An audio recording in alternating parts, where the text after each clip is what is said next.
Hello and welcome to episode 17 of the IAMKAYPEE podcast. And for the billionth time, I am joined by Laura Hope. Hello.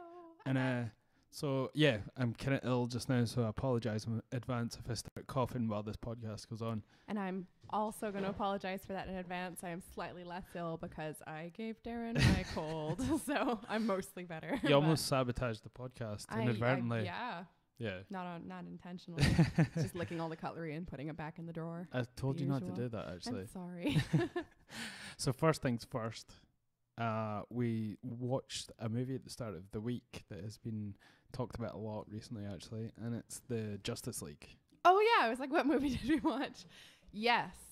And people have been sort of all over the place in terms of reviews for this movie, mostly negative. So. Yeah, and I think the film mirrors that by being all over the place. There are certainly parts of it I liked a lot, but it lacked any kind of, and I think that's apparent from connected to the kind of production process, which was very rambling and involved lots of sort of reshoots and rewrites and stuff like that. I mean, it's only going to have a negative effect on the actual movie when it goes through so much turmoil leading up to it releasing. It's usually not a good sign. And it could be they started off with something completely fine and it's the lack of cohesion. Sorry, cheers. Unofficially sponsored by Sweet Leaf IPA today. By Willem Dafoe. It sounds scary. This is his own type of beer, actually. It's as scary as his face. Oh, it's good. Yeah, I like it. That's very nice. Yeah, so it's been surrounded by sort of controversy as well, but which is funny because it's pretty much incredibly bland. That's the main problem.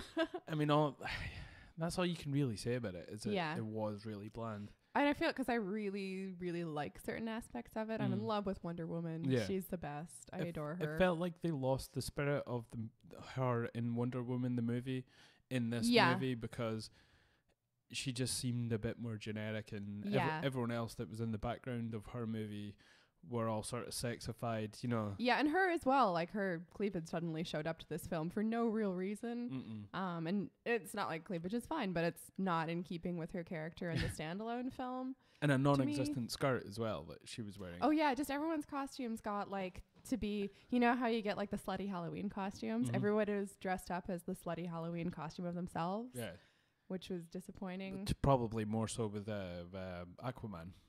Oh, yeah. See, I can't really complain about women being objectified in that film because they really objectified the men as well. So across the board, everyone was objectified equally. Yeah. Probably Wonder Woman the least, actually. Yeah, but because she didn't change her acting, really. So it didn't... she carried it through, I think. I just love her. But and I liked Aquaman. He was great. He was definitely a great addition. And I've been saying this leading up, you know, watching all the promos, that whoever thought of having Jason Meow Meow playing Aquaman, because obviously Aquaman could be the dorkiest character of all time in an action sort of superhero movie. Yeah. And yeah, just hats off to ever just said, let's have someone that could probably change this. Just like unassailable, super chill masculinity, basically. Because I think people like him as well. Like he doesn't, to me, I don't know, he doesn't piss men off the way that like maybe Henry Cavill would. Yeah. Henry Cavill pisses everyone off though, because he seems actually to be really unpleasant in real life. I don't know. I've not heard that. Is he? Yeah, really? That's the word on the street. Oh, where are you getting your word on the streets from? Just like interviews with people, he comes across as kind of a dick. Oh, right. Okay. It's because he's bloody English. I don't even remember what he is. He's just... I guess he is, isn't he? Yeah. Yes. The Cavills. The Cavills. From Southampton. I'm just making this up. I'd be very impressed. But he is English. Yeah. Okay, sure. Yeah, and he just seems like just unpleasant. Although I haven't seen any of the him as Superman films because I have a history of not finding Superman super interesting because he's too good. But I did like him as Superman. I thought that was good casting. Well, you've seen him probably at the worst incarnation of it. Yeah. Because every movie since Man of Steel was the first one, was it? Yeah. The one with the first one with Henry Cavill, anyway, playing Superman, and he's progressively sort of got worse playing the character from movie to movie since then, because obviously there was Batman versus Superman since then, which I also haven't seen. it's okay. It's better than this movie. And yeah, it feels like he's just phoning it in this movie completely. Oh, okay. But he's still pretty badass. Yeah, I think he's at least convincing, playing basically a cartoon human. So, really? Yeah. Is that because he looks like he's roided out his nut? Well, it's like he's got the Superman chin and stuff, but in a way where it doesn't look like it's bolted on the way, Yeah, I don't just also, again, because I don't really like Henry Cavill and I don't really like Superman, it just works for me. Yeah. So, yeah. But I like The Flash. Yeah, that was one of the things that I enjoyed part of the movie was The Flash. Yeah. And Aquaman. They didn't really have much time together, if you think about it, either. No, and neither of them really got fleshed out. Like, I would have loved to learn more about both of them, but there also isn't room for them to do that in this film, to be fair. I think that's the flaw with this coming out so early on in the DCU universe. Was because all the characters that are in this have not been fleshed out really in any way. Well, and the movies, like for Marvel, with all the previous characters, have all had their standalone movies. So when they've came together for the Avengers movie, they all have a backstory of some sort, fleshed out in the way that Marvel's kind of want to show them and portray them on screen. Marvel's paced it a lot better. And it's not really had that time with the DCU because they're trying to catch up essentially. But that's the problem that they have because no one really cares about the characters as much. It's hard to get people because they did the same thing with Suicide Squad. They have all these like potentially super interesting side characters, but they don't have the time to flesh any of them out without it feeling totally schizophrenic. I think because they were so interesting off the bat that you had that thing where, you know, when you make a sci-fi universe but you imply most of it. Yeah. They kind of did that with those characters in Suicide Squad where you just filled in the rest with your mind in a sense. I still think they could have done it more successfully because I think they didn't have enough room for the story left over. Yeah. So it was just a series of people getting in helicopters and then crashing. But that's why it was successful as it was, but it could have been a hell of a lot more. Yeah, because I kind of enjoyed it, but I didn't think it was a successful film. And I thought this one, the Justice League suffered from that even more because they didn't even really... I'm not sure. It was just the way they introduced the characters, and then you don't really, at least in Suicide Squad, they did the kind of mix and match where you do see them interacting with each other in sort of like different pairs. That's kind of what I was saying with you don't see the Flash hanging out with Aquaman. Exactly, yeah. Or really what does Wonder Woman think about Aquaman? We know what Aquaman thinks about Wonder Woman, which is what we all think about Wonder Woman.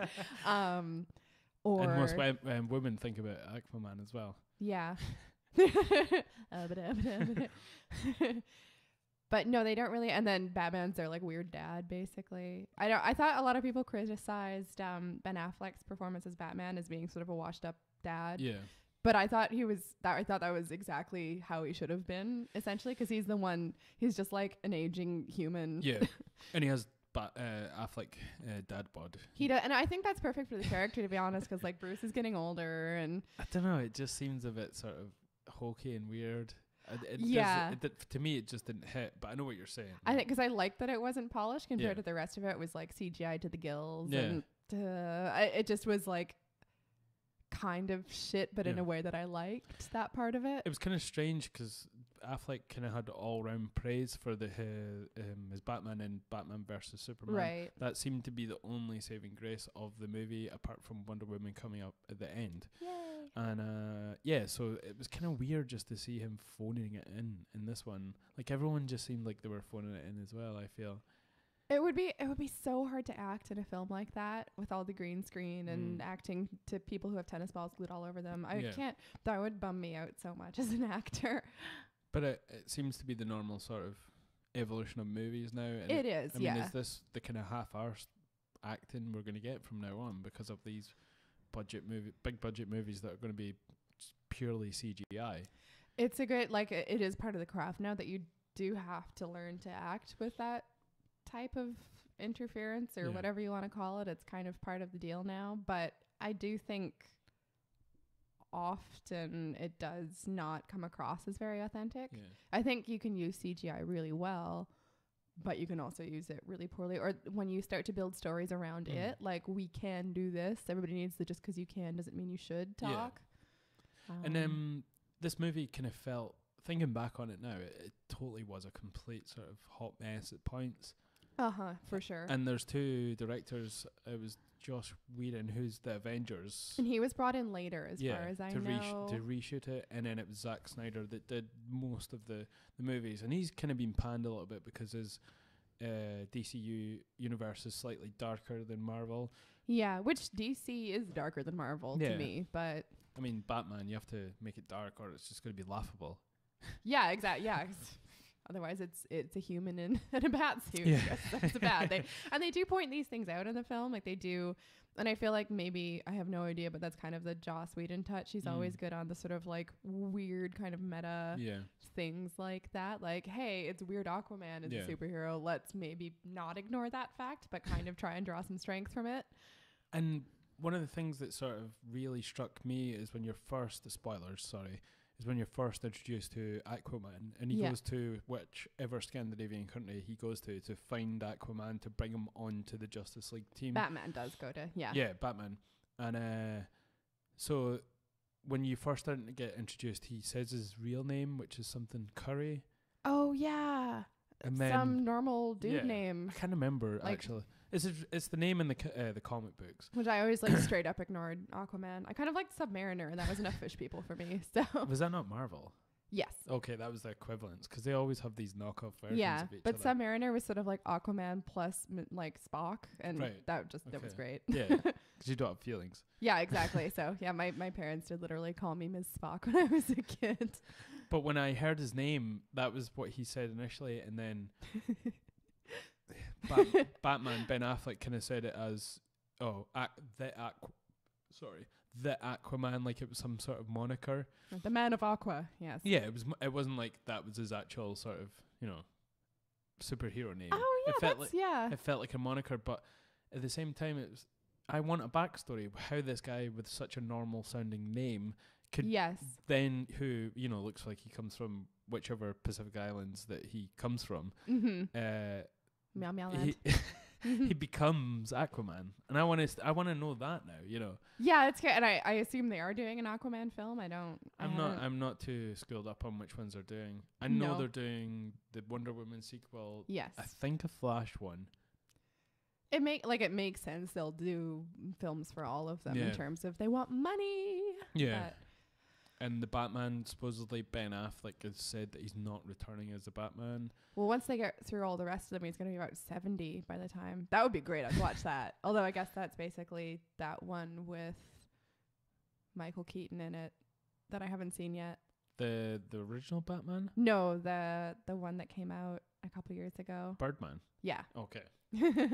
Isn't that just like elderly Batman, essentially? They should bring like Michael Keaton back into Batman universe, and he should be Birdman. Birdman. And like there were some strong characters in there. Yeah. The Flash was hilarious. He was, and that felt very Joss Whedon as well. That like type of humor. It felt like it was kind of just shoved in there, though. Initially, because he's the only one sort of vibing, and no one else kind of really vibes with him in a sense. Yeah, and like that doesn't don't say like pipe down, kids. Shut up and get on with it. Yeah, and it makes to me like Wonder Woman is basically completely unable to detect humor, which is totally fine. It's part of her wonderful earnestness. But like Aquaman, she's like a meta woman, essentially. Oh. No, we're not funny. It's that we not that we can't tell when things are funny. Yes, I'm not laughing at you. I know. Well, you're laughing at me. I'm not laughing at all, whatever you say. It felt like it was kind of heavily placed in there. And I think it for sure was heavily placed in there, but it also provided some sort of human moments. And he's such a, I thought that was really good casting. Yeah. I was kind of excited. Yeah. I was excited to see him play this part, actually. Yeah. Because they've teased him in sort of other DCU movies. He was in Suicide Squad. The Australian guy is it the Boomerang dude? Yeah, Captain Boomerang. He was taken into custody by the Flash. Oh, I totally forgot that. Yeah. It was in the sort of when they were talking about the meta-humans. That's funny. That would be a funny interaction. I like that word as well, like meta-human. It's kind of... Yeah, that's quite good. It sounds like how the government would classify a bunch of humans who have gone sort of like Meta. And they don't want to like meta. We're speaking to the reader now. Yeah. Yeah, I think it was, I like that he plays him as like pretty spectrum, which I think is nice. Okay. And I think it's a good touch. Yeah. I think it kind of plays into, there's always this sort of trope of like it's hard for superheroes to relate to regular humans, and like let's make it a little bit harder. Let's make it diagnostically harder.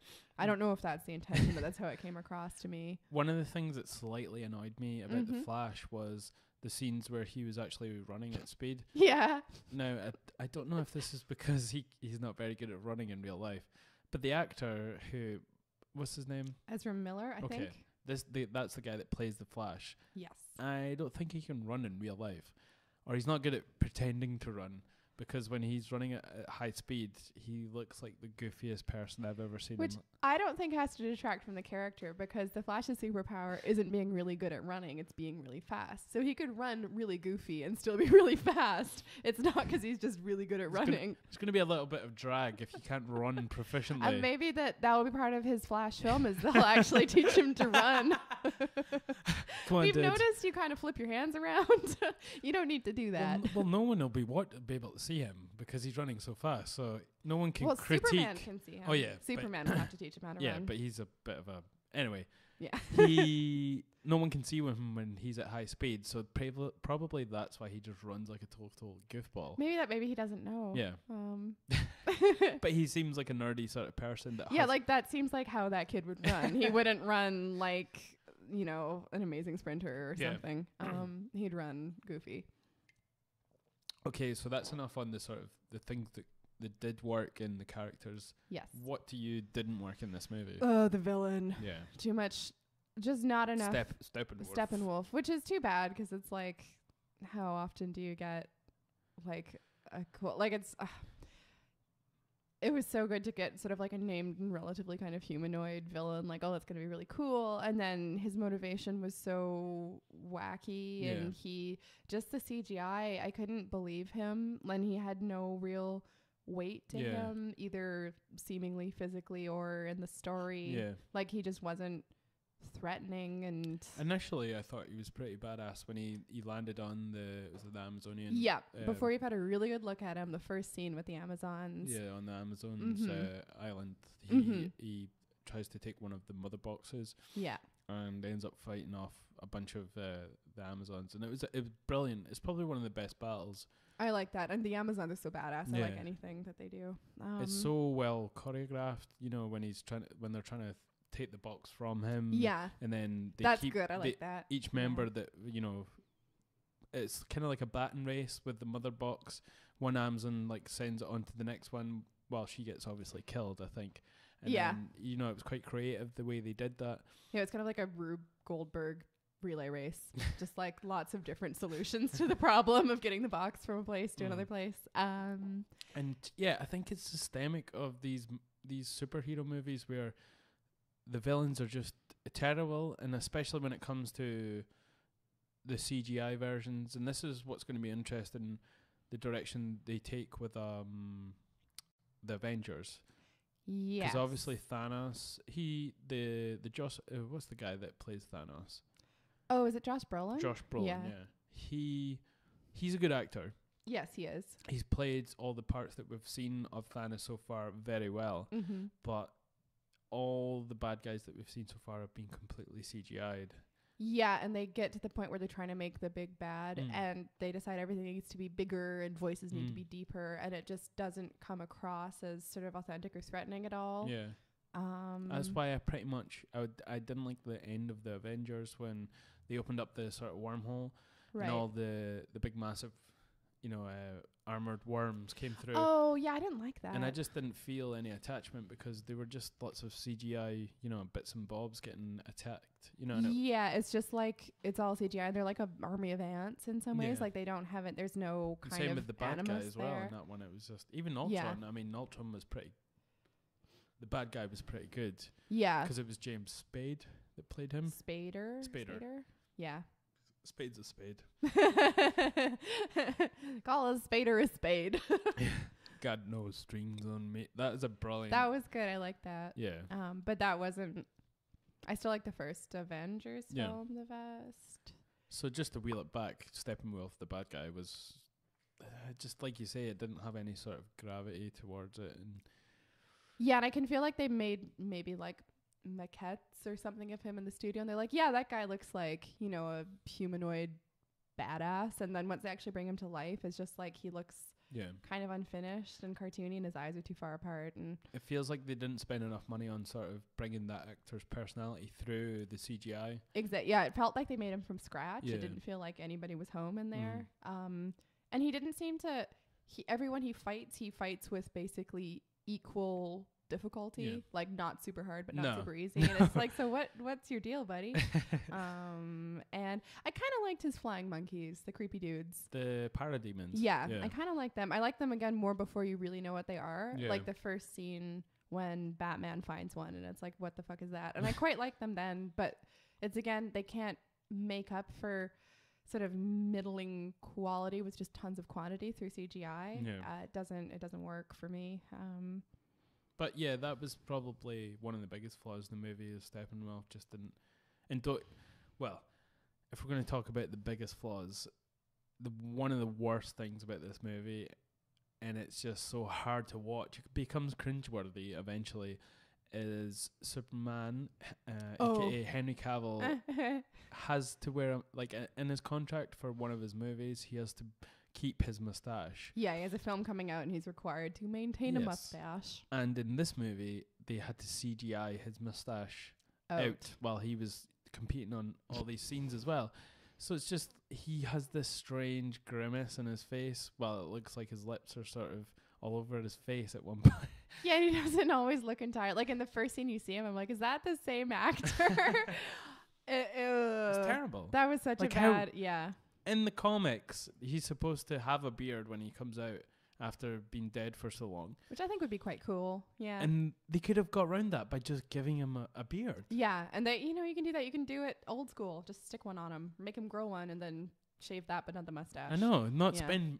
Imagine how much money they've spent on CGIing out Superman's fucking mustache. I know, exactly. It would be so silly, more than I make in quite a long period of time. I like the idea of Henry Cavill having to babysit this perfect mustache that he is burdened with while he films.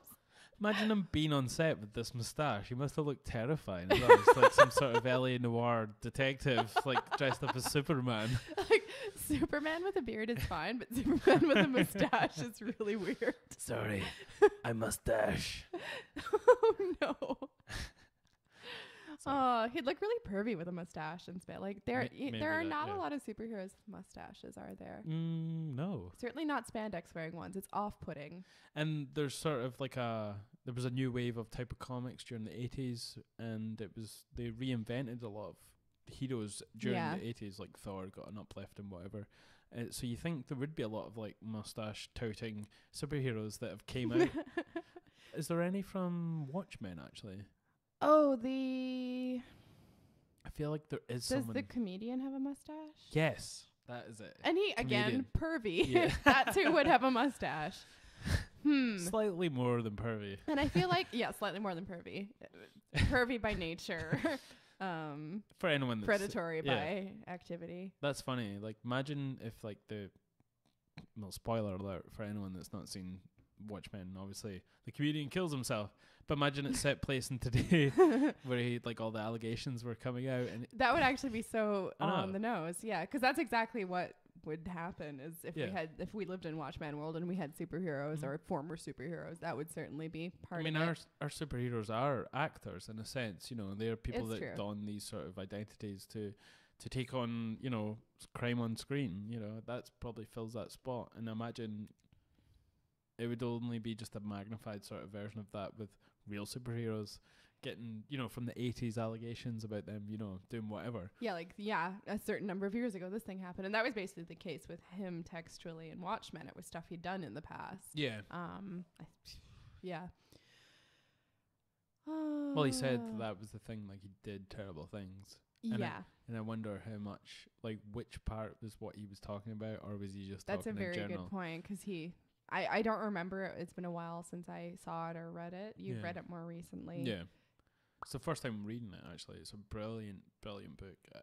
Like anyone that's watched the Watchmen the movie and really enjoyed it, like I would suggest to read the actual graphic novel. And it's a satisfying. I read the novel before I saw the film, I think, but I think going reverse is just as satisfying because some of it's basically frame for frame. Like it's amazingly true. They're interchangeable. Novel. I mean, there is a sort of theme that runs through it slightly more than the movie. In the graphic novel, there's obviously the telling of the pirate ship, and that's something that runs through and that's basically the only difference.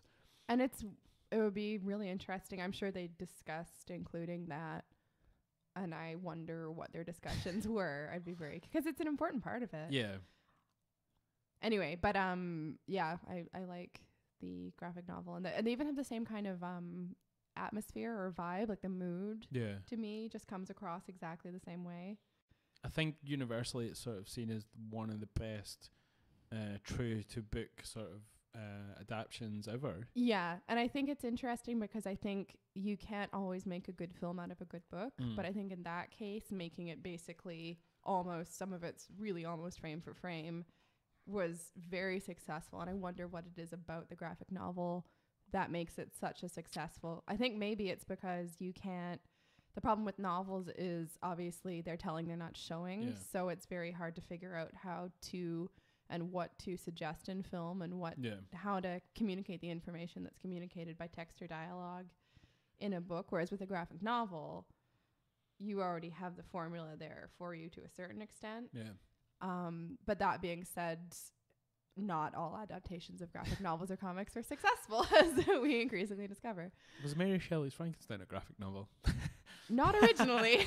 Not in 1813 or whatever it was. No, I know what you're saying. I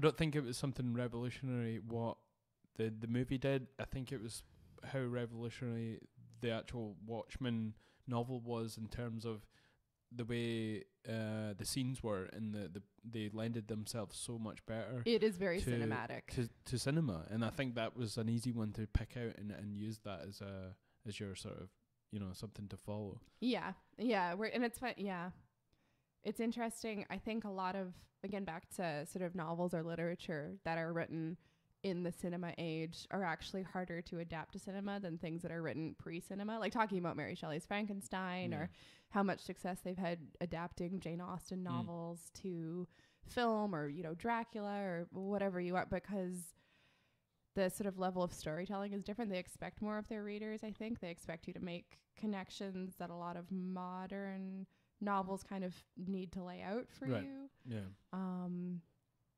Whereas for some reason, well, for a lot of, I guess, pretty obvious reasons, graphic novels made in the cinema age, which they all tend to be, are aware of storyboarding and, do you think it's something that they sort of preconceive when they're making these books to sort of hopefully get like a movie deal out of it eventually? I wonder. I don't think like Alan Moore would, because he's marching to the beat of his own drum, but it's entirely possible. Yeah. That's probably why it was so special as well. He wasn't trying to just follow the path that could easily lead to more success, I guess. No, it's not his goal. No. I don't know what it is, but doing his thing. Yeah. And earlier on we were actually got into a discussion about Rogue from X-Men. Yes, yeah, because there is the Gambit film. Is it based around him? We'd seen that Gambit, which was one of my favorite characters from the... Me too. I didn't read much of the comics. I was more of the cartoon that came out in the 90s. Yeah, I watched that. I read some of the comics. I mainly had like my dad's comics, so they're like the 60s comics. Oh, right. The 50s and 60s. Yeah, so that's why you know all the like the post that superhero stuff, whereas I know all the kind of like Golden Age and slightly after that ones. Yeah, he had like boxes of them. And one of my favorite characters from X-Men as a young, teenage boy was Gambit. Was just the way he flicked those cards just really did it for me. Accent. No, it was Rogue. who I was also a big fan of. I was saying I had a Rogue Barbie doll, and she was like, yeah, she was the one that if I like had to be an X-Men, I'd want to be her, which is pretty funny actually, because she has like the most frustrating superpower. I thought you were going to say the one if I had to be a lesbian, that's who I would like pair up with. If I had to be a cartoon lesbian. I don't think they would have had that back then. Back in cartoon? 90s. Oh.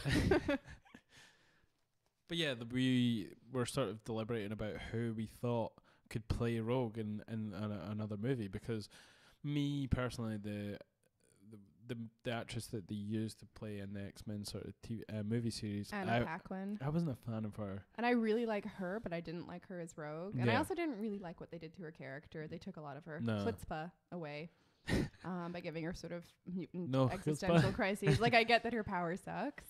But it just was kind of a bummer that she was mainly just a human wearing gloves for it.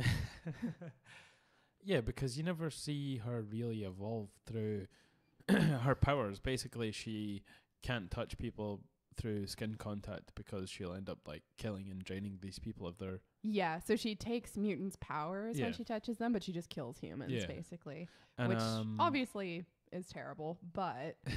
But they never... I get the idea of going back to her being a teenager and trying to like, have relationships and kiss boys and having to deal with the fact that she can never really touch these people.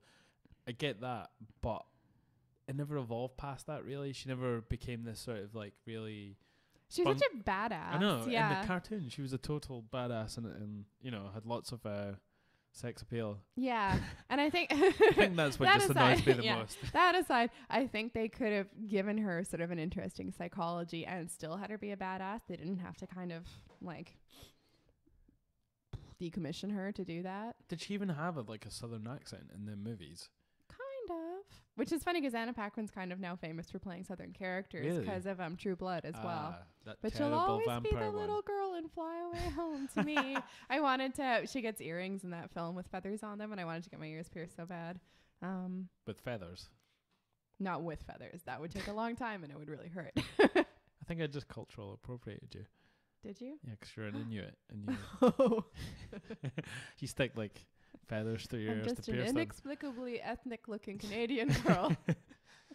But yeah, I wasn't a fan, so we were trying to figure out who would be the best actress to play Rogue. And we read a list of people they were suggesting to cast as her in the new film, because they haven't announced any casting yet. They've tested, screen tested a few of them. Not screen tested, auditioned or whatever. And read through the script. Mm-hmm.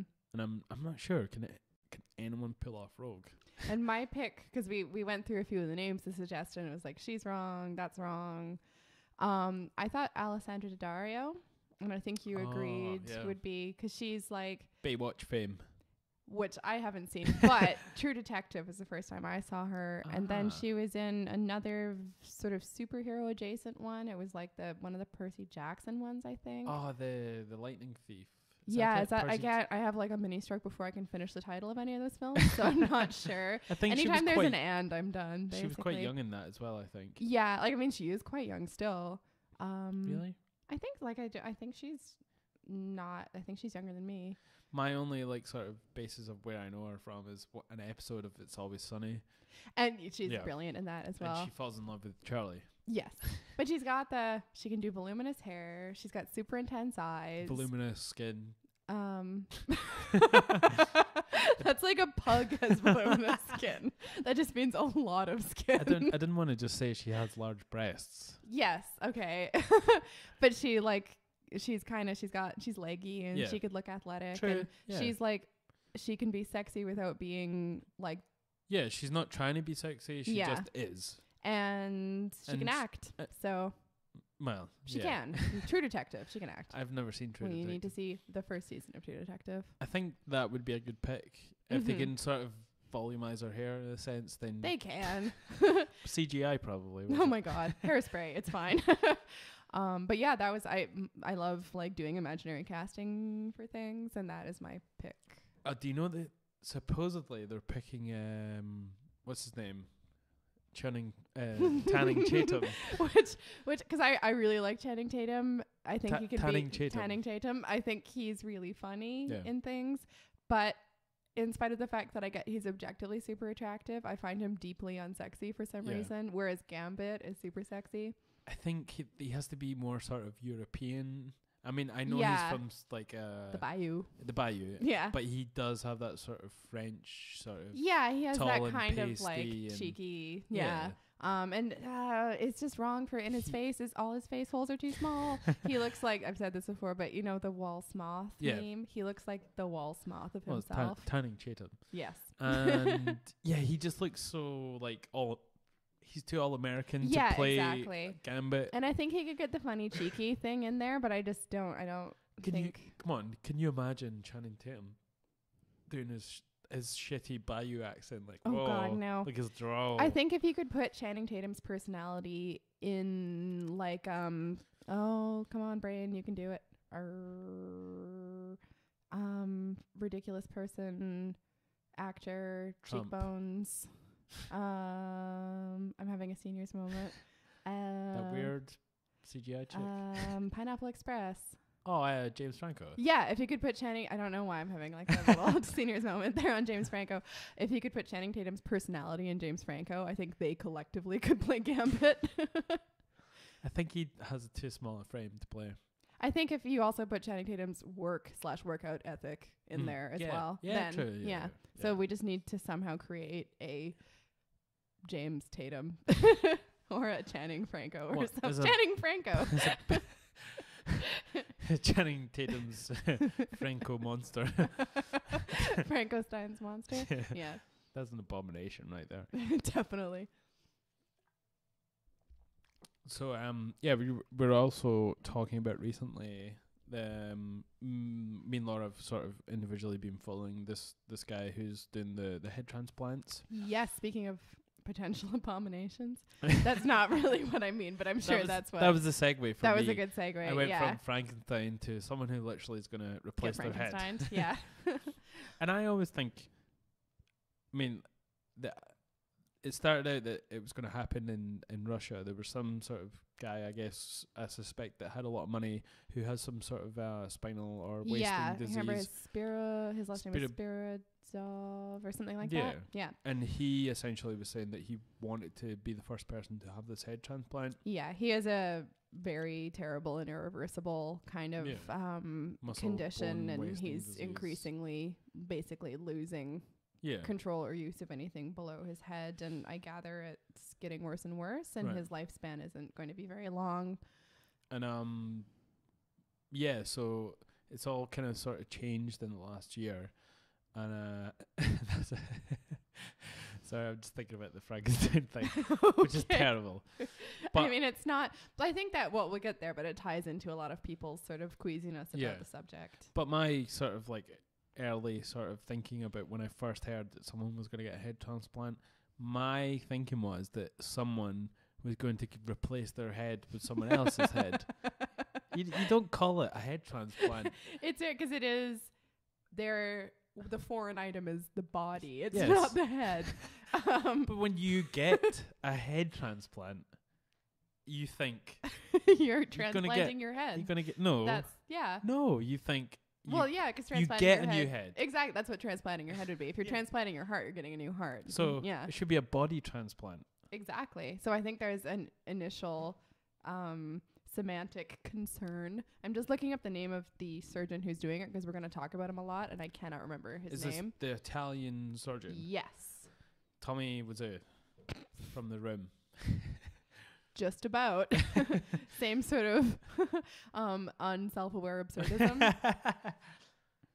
Your absurdism. Yes, so hopefully I want it to be that eventually that you could just get another head when you feel like it. Just bolt the sucker on. Yeah.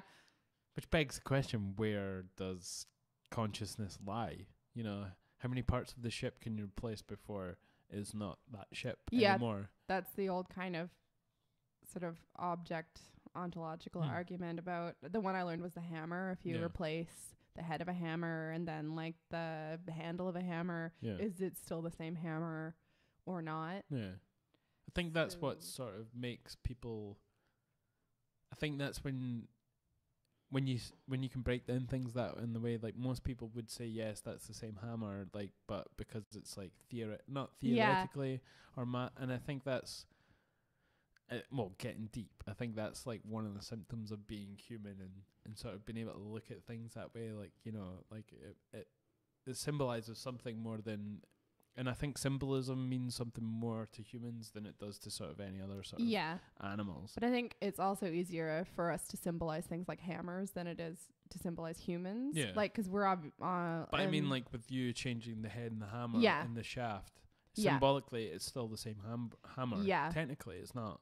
But I think also, basically, there's no sort of metaphysical stakes in whether or not it's the same hammer, unless you're like an object-oriented ontologist, and then you get all in a tizzy about it. But I think with humans, then you get into people being worried about what God thinks about it as well, or whatever. So the surgeon's name is Canavero, the Italian guy. Canavero. So I think there are so many interesting issues with this. I think it's interesting because I think people have a lot of concerns in the same way they did when we first started sort of anatomizing bodies to learn about anatomy and to teach surgeons and doctors. People were freaked out then, partly because of this concept. We've talked about it before, but of Imago Dei, that the human body is sort of the image and creation of God, and to kind of transgress in the human body and to sort of abuse that is to do the same thing to God. So that was part of why there was such an atmosphere around medical dissection initially, and there were a lot of rules in place. You could only dissect the body of executed criminals because God already didn't give a fuck about them, I guess, which is part of why well, they went to hell, so you know, it doesn't matter if you just ruin their body. And it was partly why, or in broad strokes, why Scotland was far ahead in the game in terms of medicine and science, is because they were a little more chill up here about medical dissections, and also super chill about grave robbing, which is fun. Like, as most people who know anything about it, how it all came about is obviously with Birkin hair. Yeah, well, they were a symptom of it. It wasn't the origin of it. Really? What was the origin? Well, there were permitted medical dissections before then. Oh yeah. It was because they didn't have enough cadavers. Yeah, but that was what sort of pushed medical sort of dissections in a way, like, more because they provided the bodies, which they wouldn't normally have that number. Yeah, they started, and part of the problem was they very rarely had female bodies to dissect because women tended not to be executed for crimes. Oh, right, okay. Not as frequently anyway. So that was a problem. And that's also why you get a lot of artists from an earlier period who obviously are painting nude ladies but don't know what they look like, which is fun. Because you're not allowed to have nude ladies. Well, no, because you're not allowed to see nude ladies, but you're allowed to paint them. So you get a lot of sort of Northern Renaissance artists that where really the ladies push your imagination. Like, they just look like dudes but with boobs bolted on. It's really funny. And we used to play a game in art history, which is like, has this artist ever seen a lady? Basically. But that's a side note. Really? Like, what sort of period was this when ladies that was from like it varied in different countries. Like, there were Italian Renaissance artists who'd obviously studied anatomy, but there were like Northern, like Flemish Renaissance artists who'd obviously never seen like a human torso, like a lady one ever. It's cold up there. I don't know. But that was a long time before medical dissection was something that was at all institutionalized or officially permitted at all. So we're talking into the late early 1800s here. So what Burke and Harris started off doing was recycling cadavers, which other people were doing because the medical schools would buy them. How come they came to prominence then with their story? Because they stopped recycling them and started producing them, as in murdering people and selling them. Yes, I forgot about that. Yeah. So that's how they came to be famous, and they murdered a few too many recognizable people. And then they got in trouble. Actually, only one of them ended up getting in trouble because he sold the other one out. I forget which one is which. I think that's capitalism, you know. Yeah. Speaking of capitalism, the one who did get executed got a wallet made out of his skin, and it's in, as far as I know, a museum in Edinburgh. It has so much symbolism that my really mind funny. Can't even it's like comprehend. Really Normally I'd be like, that's gratuitous, but I thought it was really appropriate. Anyway, back to Mr. Head Surgery. A lot of issues you going. Mean body swap. Body swap surgery. Yes, body transplant. I'm going to write a stern letter to this guy. I think that's reasonable. I tell think him it to is. stop. It is a problem. It's lazy thinking. It's not a head transplant. You're not transplanting your head. And it could be that we eventually develop a procedure which is a real head transplant, and then it will be very confusing. I think that wouldn't work though, because where lies your point of consciousness? Yeah. What if the problem is what if you're a psychopath and you still want to exist, but you want not to be a psychopath? Could you get a head transplant? I think you being a body and then another head transplanting to your body, would it be you or would it be them that were? That's a really good question, because if you're doing percentages, it would be you. Yeah. But if you believe the personality resides in the brain or the soul or something, then it's not you. I think that's what's so interesting about this surgery, is that if it goes ahead, is the answer. If it goes ahead. If it goes a body. That's what I should have said, sorry. If it does go forward. Yes. There's a lot of sort of philosophical and existential sort of questions that this will answer, and also bring up maybe more as well. Yeah, because it's like, where does the soul reside? Where does personality come from? Yeah. Even sort of physiologically, we still don't fully understand consciousness, the kind of conversation the heart and the brain have in terms of sort of neurological connections. Even though that's sort of something that's becoming more prevalent, that connection, we still can have heart transplants to foreign bodies. Yeah, we can. And again, back to this guy, we're really good at them now. They're still pretty scary. Yeah. And the first one that was successful, the guy still died pretty quickly. So was it 3 months, the first heart transplant? I think it was less than that even. Okay. I don't know where we are in terms of rejection and stuff like that at this point. I think they can pretty much nuke people with anti-rejection drugs. So I assume you'll be taking them for the rest of your life. Probably something that comes up that they have to come up with some new form of medication, because it's a completely new, and that's surgery. The thing is, we don't know what we don't know. And this surgeon, Canavero, so there are so many sort of metaphysical type problems to do with where does the soul reside, and are you Frankensteining things, or what's going on? I have a ton of problems with it. None of them are those. I think it would be a really beneficial procedure to be able to do. And if that's the best thing for somebody, then that's awesome. I don't trust that this guy is the guy who's going to do it. He seems like kind of a cowboy. Yeah. He's gotten to the point where he's been repudiated by a lot of his colleagues. The only place that he'll be allowed to do the surgery now is China. Mm-hmm. He's not going with the original Russian guy. No. I initially thought, because that guy just sort of mysteriously disappeared from the narrative, that maybe he tried it and killed him and they'd covered it up. I found an interview with him, but the only one I can find is in the Daily Mail.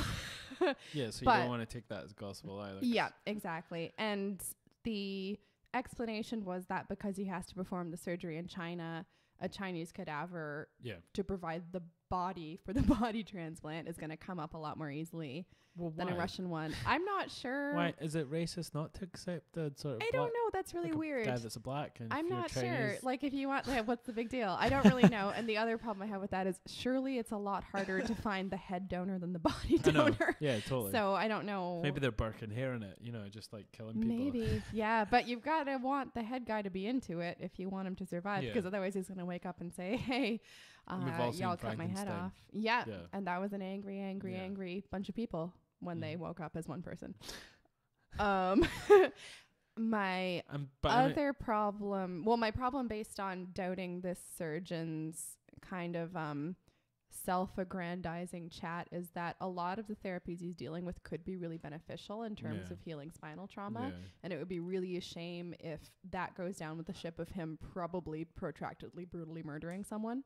Do you think we're in a sort of era of this sort of outrage all the time, and storms on Twitter? Do you think we're sort of out with doing any more of these sort of revolutionary surgeries where there is going to be casualties? Because imagine if maybe he was successful on his third one, but the first two died and were in horrific pain. Which is funny. I mean, 20 years ago, that would be something that would be pretty normal. That would be something that would be accepted. Yeah. And people would just see it as, well, these people know what they were getting into. Yeah. And the patient knew that there was a high probability that they could die. But at the same time, they're pushing science forward, and they're making these procedures more streamlined in a sense. And do you think it's possible to do that now in those sort of, with the way society is just now? That's a good question. I think that humanity will always be kind of united by our wish to survive, our need to survive. I think that's something that kind of overpowers. I think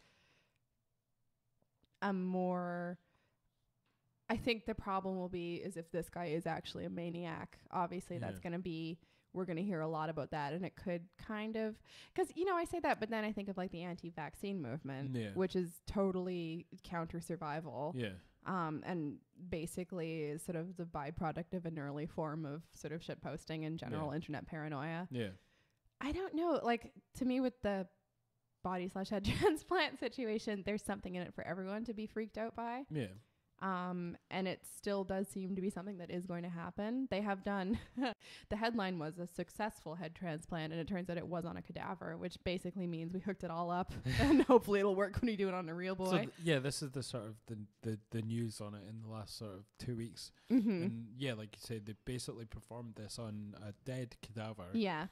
I take it the head was obviously not living as well. Yeah, nobody was alive for that one. And they were successful, but how do you know you're successful? Exactly. It just means you hooked up all the stuff you think, basically, as far as I can tell. Yeah. Yeah, and that's sort of like if you set up a new computer but you don't turn it on, you assume it's working. Do they hook it up to a sort of pump so you can see if there's any gaps around the neck to and just blood starts pouring. Oh my god. Can you imagine having to recover? I'm just thinking of recovering from more minor procedures, and you have to be so careful for so long. It would be quite something recovering hopefully you won't be startled by any sudden noises or your head will fall off, basically. Do you think you'll have a neck brace or a cone of shame to stop you? A cone of shame. I can't even imagine. You're going to have a whole dealio. And it has a lot of sort of questions, like I said before, in terms of sorry, I'm still ill. There's religious questions and moral conundrums that comes with this sort of surgery as well. And I think it's sort of basic revulsion that people probably don't fully understand, and which I think kind of has religious roots probably, or that sort of vague soul thing.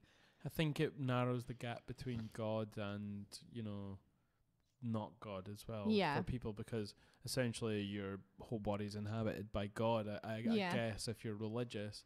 So it's then going to be just boiled down to your head, essentially. Yeah, which is a weird one. And then we're down to basically Frankenstein, that only God can give life, and it's a transgression to and it's the sort of subtitle for Frankenstein when it was published was the modern Prometheus. So Prometheus was the figure who stole fire from the gods in Greek mythology. And it's the trope of the sort of mad scientist as well.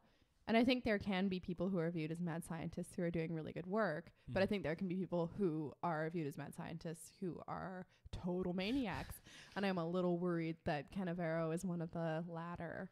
Yeah, it seems like he's sort of doing it for sort of not the right reasons. Selfish rockstar reasons. And again, I think the work they've done in terms of repairing spinal injury is really important and really cool and interesting, and potentially could benefit a lot of people, and probably a lot more people than head transplants would benefit. Do you think he went to China because he's out of sort of any legal sort of jurisdiction? Yes, and I don't think he hasn't been able to find, as far as I know, hospitals anywhere else that will allow him to perform in this China procedure. or in the world. In the world. Oh, okay. I don't know if he tried everywhere, but just because of liability, just because it is the first person is probably going to die, and that doesn't mean that it's something you shouldn't do, because again, heart transplants, that's benefited a huge number of people now. I wonder if they went through the sort of moral quandary with heart transplants as well back in the day when it first. Probably they must have, because the heart is always an organ that's been regarded with a certain kind of like a reverence that isn't explained by its function, if you know what I mean. Like the love thing, why is love in your heart? If you have someone else's heart inside you, can you truly, feel about someone the same way? Or if you have a pig heart, like some of our favorite politicians. Or none, like, what's his face? Yeah, Cheney. Yep. Cheney. Darth Vader heart. Yeah. Supposedly didn't even have a pulse for a long time. Nothing would surprise me. He had like some sort of thing that constantly just pumped. It didn't like. Yeah. It wasn't like. Yeah, it wasn't he like. Didn't have a beating heart. I know. You could tell me anything about him. I believe you. I don't know how much of that's true. He was a saint. He's a kitten-eating lizard person. Yeah, but he was a good person. I don't believe you. You said you would believe anything if I said it about him. I said anybody, not you. Have you seen Christian Bale's going to be playing Dick Cheney in a movie? What? Yep. Really? I think so. What the fuck? You broke me down. I don't know whether I'm right or wrong now. No, I just haven't heard that. That's intriguing. Okay. I just what? Yeah, if we have like time to look it up, it's probably good to see. But there is like pictures of him. Obviously, he has to chubby up a little bit for it. That's so funny. Like, what film is it about? Dick Cheney, or is he just a character in it? I think it is on Dick Cheney actually. Yes. I'm amazed that's been permitted to happen. Oh, so Amy Adams is also in the movie. Aw, I like her. And he's put on weight. He's very good at growing and shrinking. That's one of his superpowers. Yeah, well, he's skinny fat. Supposedly he's done like irreparable damage to his body. I'm sure he has. Oh my God, because you can't even just getting to as thin as he got for the Machinist, that messes you up. Oh. Sam. Oh. So for people that can't funny. see, if you just Google Christian Bale and Dick Cheney, he looks like a happy thumb. You will see a picture of Christian Bale just looking completely. Oh, there's another picture of him looking like Dick Cheney. No, that is Dick Cheney. No, it's not. No, it's Dick Cheney. No. It's gotta be Dick That's Cheney. not. No, what? Like, really? Yeah. No, it's Dick Cheney. I don't believe you. That's no. Look at the title of the picture. I don't believe it. That's just Dick Cheney. I don't believe you. Dick Cheney's probably feeding off the soul of every young actor trying to portray him. So I'm sure he is. I'm sure he's. Yeah. Oh my God. Yeah. But that well, obviously Christian Bale's a brilliant sort of actor. He is. Yeah. He's verging on method actor. So he's so funny because he just seems, other than the Machinist, but he seems just pretty chill compared to the histrionics of certain other supposedly method actors. Yeah. He's sort of like, I think it's made, I don't know what it is. Like people started to kind of think his Batman was funny. Yeah. Basically. But I think it's almost, he's like the Coldplay of actors. He's just like really quite competent consistently. I would never describe but Christian Bale as the Coldplay. But I mean, there's something like, it's like, this is just relentlessly kind of competent and people get frustrated with it. Coldplay are benign. Christian Bale's like... Well, benignly competent. Let's say benignly competent. Christian Bale's like a solid... No, he's a better actor than I'm doing him a disservice. But I think people got a bit sick of him. Yeah. No, totally. Yeah. I think he is kind of taking a step back slightly. Yeah, which is smart. Yeah. Whatever we've spoke about it before, but who was it? With Ryan Gosling. And what's her name? Jennifer Lawrence needs to do it. Yeah. That's, if you're listening, Jennifer, which obviously you're not. I think she's got other things on her mind. It's time to take a break. Well, she just broke up with Aronofsky. Is that who she was with? Yeah. No way. And they produced a film that came out recently that got quite terrible reviews and sounds completely horrifying. They produced it together? Well, she's in it. He directed it. Okay. And I don't know if this is true, but what I heard in the rumor mill today is that they've broken up now. I just like knowing what's going on. Is that Darren Aronofsky? Yes. What else did he do? Black Swan. That was it. Yeah. Black Swan? Yes. Is that not the guy that was with Natalie Portman? No, she's with her co-star from that, the ballet dancer, Benjamin. Okay. I despise anyone that. That's because you love Natalie Portman. Shush, we will not speak of this anymore. Don't talk about her that way. Yes, you obviously don't have any feelings about Natalie Portman. No. Yeah, Natalie's Darren's girl. That's his dream girl. Yeah. Well, come on. Not Darren Aronofsky. This is confusing. KP. Yes. Yes. KP, I don't know if that was good. It is a preponderance of men with difficult surnames. Okay. Aronofsky and Millipede. or Melanopolis. Oh. Yes. I saw a picture the other day, and I was like, "Oh, it's Harry Potter," and it was Melanopolis. No, what Milo? Yeah. Why was he dressed like Harry Potter? I don't know. He's dressed as himself, but he looked like Harry Potter. With his Did glasses. you see he recently got married? To what? Well, you're probably going to kick yourself in the butt for saying that, but he got married to a black guy in the Bahamas. He's so confusing. Oh my god! Like that's exactly who I would assume. I would assume if he could possibly clone himself, he would have married himself. Yes, of course. No, he's too like self-deprecating and loathing to fancy himself. But he's self-deprecating and loathing because he does fancy himself, but the closest he can get is another man. Yeah. Do you think he pictures himself as a black man? I think he's trying to throw people off the scent of the fact that he only loves himself. Okay. So he's like, it's me, but with one change. Should have went with like some sort of, I don't know. Body pillow. Yeah. No, an Inuit of some sort. Oh. An Inuit male. You know, that would throw everyone off. I think you should stay away from humans. That's what I think. Just date celestial bodies. Is that what you're talking about? No, stay away from all of that. Body pillows are where it's at. Yeah. Celestial bodies. Not celestial bodies. That's what I said. No, I like celestial bodies.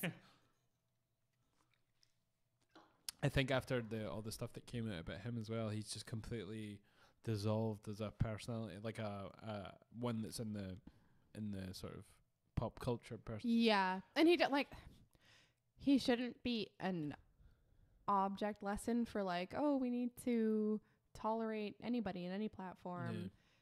Because we've got to take the bad with the good, but he's just such a schmuck.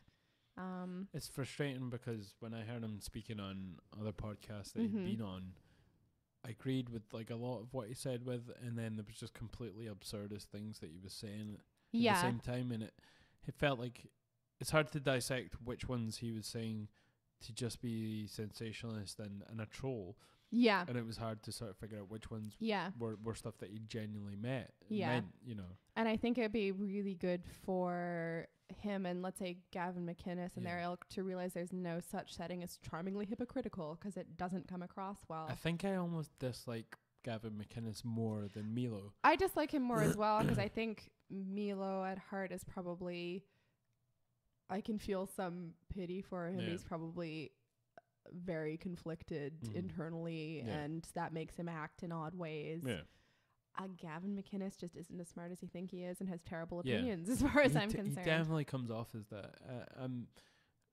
We've like sort of shared things that he said in the past on different podcasts, and some of it initially was sort of, you know, you kind of felt, this makes sense. He'll propose stuff that... This is what's so good about the format of long podcasts and long conversation. And he could get away with bullshitting for the first hour. Obviously, there was a 3-hour podcast, and you just start to see the sort of the bullshit in his own personality. Exactly. And that was one of the podcasts I found it the most frustrating to listen to. This was him on Joe Rogan a little while back, and he will invalidate other people's arguments and then use the same strategies to bolster himself up. Like he'll say like, well, they can't say, I can't remember any specific examples, like they can't say that because it's hypocritical, but then he'll do the same thing, and he's aware he's doing it, but he sees some sort of value difference in the fact that he's doing it, like because it's part of his character. Probably a white male, you know. Exactly. Well, that's and I remember what it was. He's talking about like other people's violence versus his own violence, and he admits to being involved in kind of like violent interventions and stuff, and he thinks that's fine, but he thinks other people's violence isn't fine. And it's like you can't pick and choose, like, and you can't take down other people for doing a thing and then do that thing and say, isn't it funny that I'm doing this thing? I know. It really bugged me. 2 seconds, I have to go in have to go to the bathroom. I'm shocked to hear that. Shocked and appalled. Oh yeah, sure.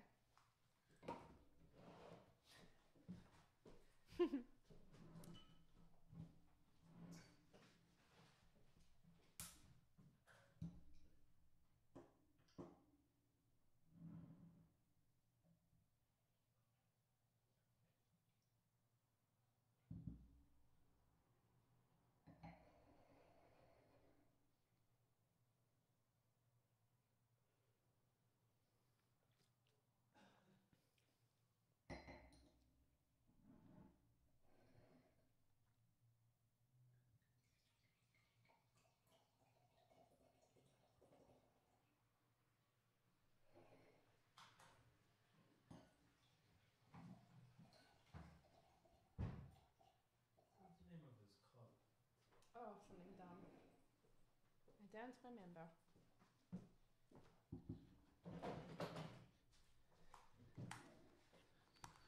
And I'm back. There was like a gang of 50 guys at the door. I had to fight them all off by, hand-to-hand combat. Oh, yes, of course, yeah. As usual. Shocking. And they all wanted to give us pizza, which is cool, but hey. 50 guys can't bring a pizza. They can bring 50 pizzas. You just waste. So Gavin McInnes, he has like a group that he calls like the young male chauvinists or something like that. Yeah. The young boys or something like that. And it's supposed to be some sort of ironical rebranding of that, and they're just... Cheers. Oh, cheers. Haha. Yes, and continue. That's all I really have to say. It's again that same thing about like, I'm doing a thing I criticize other people for doing, but I'm doing it in a charming way, and so it's great. I watched a newsreel. It almost felt like sort of Vice-like, and I don't know who actually did it. It was a woman that was interviewing them, and this is maybe why they used a woman to do it, because it was almost sympathetic the way they pictured them. And it was this young boy, like the male chauvinist brigade that Gavin McInnes is basically sending up, and they're all wearing like Fred Perry, like popped collar, sort of like buttoned up t-shirts. Yeah. And they're all wearing like skinny jeans, and they seem like a bunch of hipsters as well. But the Fred Perry thing kind of made me think of sort of gang culture in the UK, essentially. Yeah. And so they're all just really proud of their sort of chauvinistic ways. Yeah. Was this in America? Yeah. So I think that has like that reads differently in America. Like there isn't a Fred Perry thing. It's like they're bros basically. And I don't think you can kind of reclaim bro culture, because bros were never like a special group. Bros have never but it feels like they're taking English sort of gang culture and using that as something to unite them. Like they all wear the same black Fred Perry like button up. So I don't think would read in North America. Like it's not a thing. But they're all very hipster. Like even Gavin McInnes is very hipster. Like the way he looks. Yeah.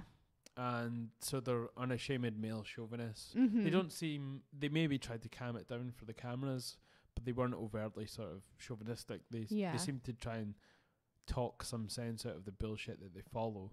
Yeah. Whereas he's discussed before taking them to protest and trying to beat people up, basically. Yeah. And which is... It feels like it's just his fan club as opposed to an actual following of people that all relatively feel the same way. Like, what is the center for a group like that? That's my question. Like, what do they care about, other than Gavin McInnes? Like, what? More white people. Yeah, it's it doesn't help. It certainly doesn't. When you start doing these sort of counter movements, it's not even a movement of sense, but... No, there's no coherence. When you try to make a club to make yourself feel better about issues that are going on in the world that don't, that sort of maybe marginalize you in a sense, but don't really apply to you. So you then make a club or a gang that makes you feel better about those things. Yeah. And it feels like that's what he's doing, It's a weird, and it's like, we all do things like that when we're 12, but then we grow the fuck up. It's like, we're the He-Man Women Haters Club. It's like... Exactly, and it's like, congratulations, so we're most of men for a long time. Like, enjoy. I don't feel bad for you guys. Like, and I think, again, it detracts from, like, a lot of things. It's the two things can be bad conversation. A lot of things are hard for women. A lot of things are hard for men as well. That's not one of them. Yeah. That's just some people can't do whatever they want and they're bummed out about it. No, of course. I mean, it seems to be sort of generally an North American sort of movement as well. I wonder if that's sort of symptomatic. Yeah, I wonder how much of it could be kind of like they see other people having movements and they feel left out and they want to have one too. And I know it sucks being told like, oh, you're a white man, so you're last in line for anything now because we all need something from you because of everything your forefathers took away. Like that sucks. I don't think it should be like that though. No, I don't think it should either. But I think whenever that group tries to call it, it goes really badly. Of course. Yeah. But I think we should be like, I'm very of the mind that I want to break down like sort of borders and race and imaginary sort of lines and dust. And I feel like when you start having these groups, that's when it becomes sort of divisive and and the appropriate response to seeing groups like Black Lives Matter is to be like, well, we need a white group now. Like, that's not going well. That's not good. We don't need to do that. I mean, these things occur when there is a problem of some sort. Yeah. And if you come up with a counter sort of group, then that just sort of blurs the lines and makes these things not seem as prominent as they should be. Yeah, and it becomes petty. And I mean, you see, you know, sort of special interest groups, if you want to call them, kind of come up, and the appropriate response from the mainstream should be like, hey, we notice you guys have something to say. What do you want to say? It's like if you know, how people have unions and jobs.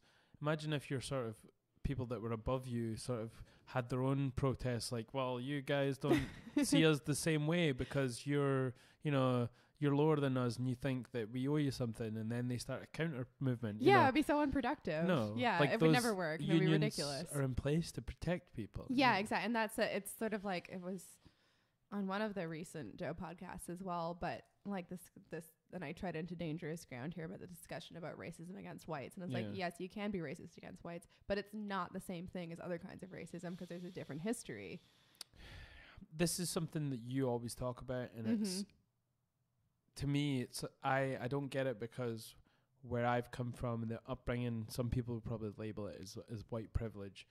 I don't care about all that nonsense, right? It's merely just where I've grew up and the sort of, I don't think that history should have such a big an impact on how we treat each other now, because if not, we get too caught up in that. And we can't proceed, you know. Yeah. Whereas you see these things that have happened before, and you understand that this is why people act like this now, and maybe some people don't have a say at the table as much as other people because of things that have happened in the past. Yeah, and I find it's really hard to break down, because I always want to have some sort of reasonable formula for things. Yeah. And just my feeling is that I totally agree with you. I wish we were in a place where we weren't focused on these borders and distinctions, but we're at a place in history where those borders and distinctions still affect people's lives today. And the point we're at, I don't feel like, and again, we have different backgrounds and we've seen different stuff, and I'm speaking out of a hole in my head because I'm a white girl, but I just don't think suspiciously white.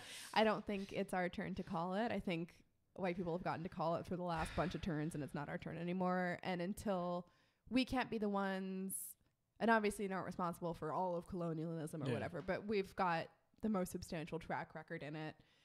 And it's not up to us to say, okay, everything's fine now. But what do you mean us? Like, you're grouping us together, saying white people. White people. But that's that's racist in a way for yourself, because you're dividing yourself from other people in the world. We shouldn't be doing that. We should be coming more together.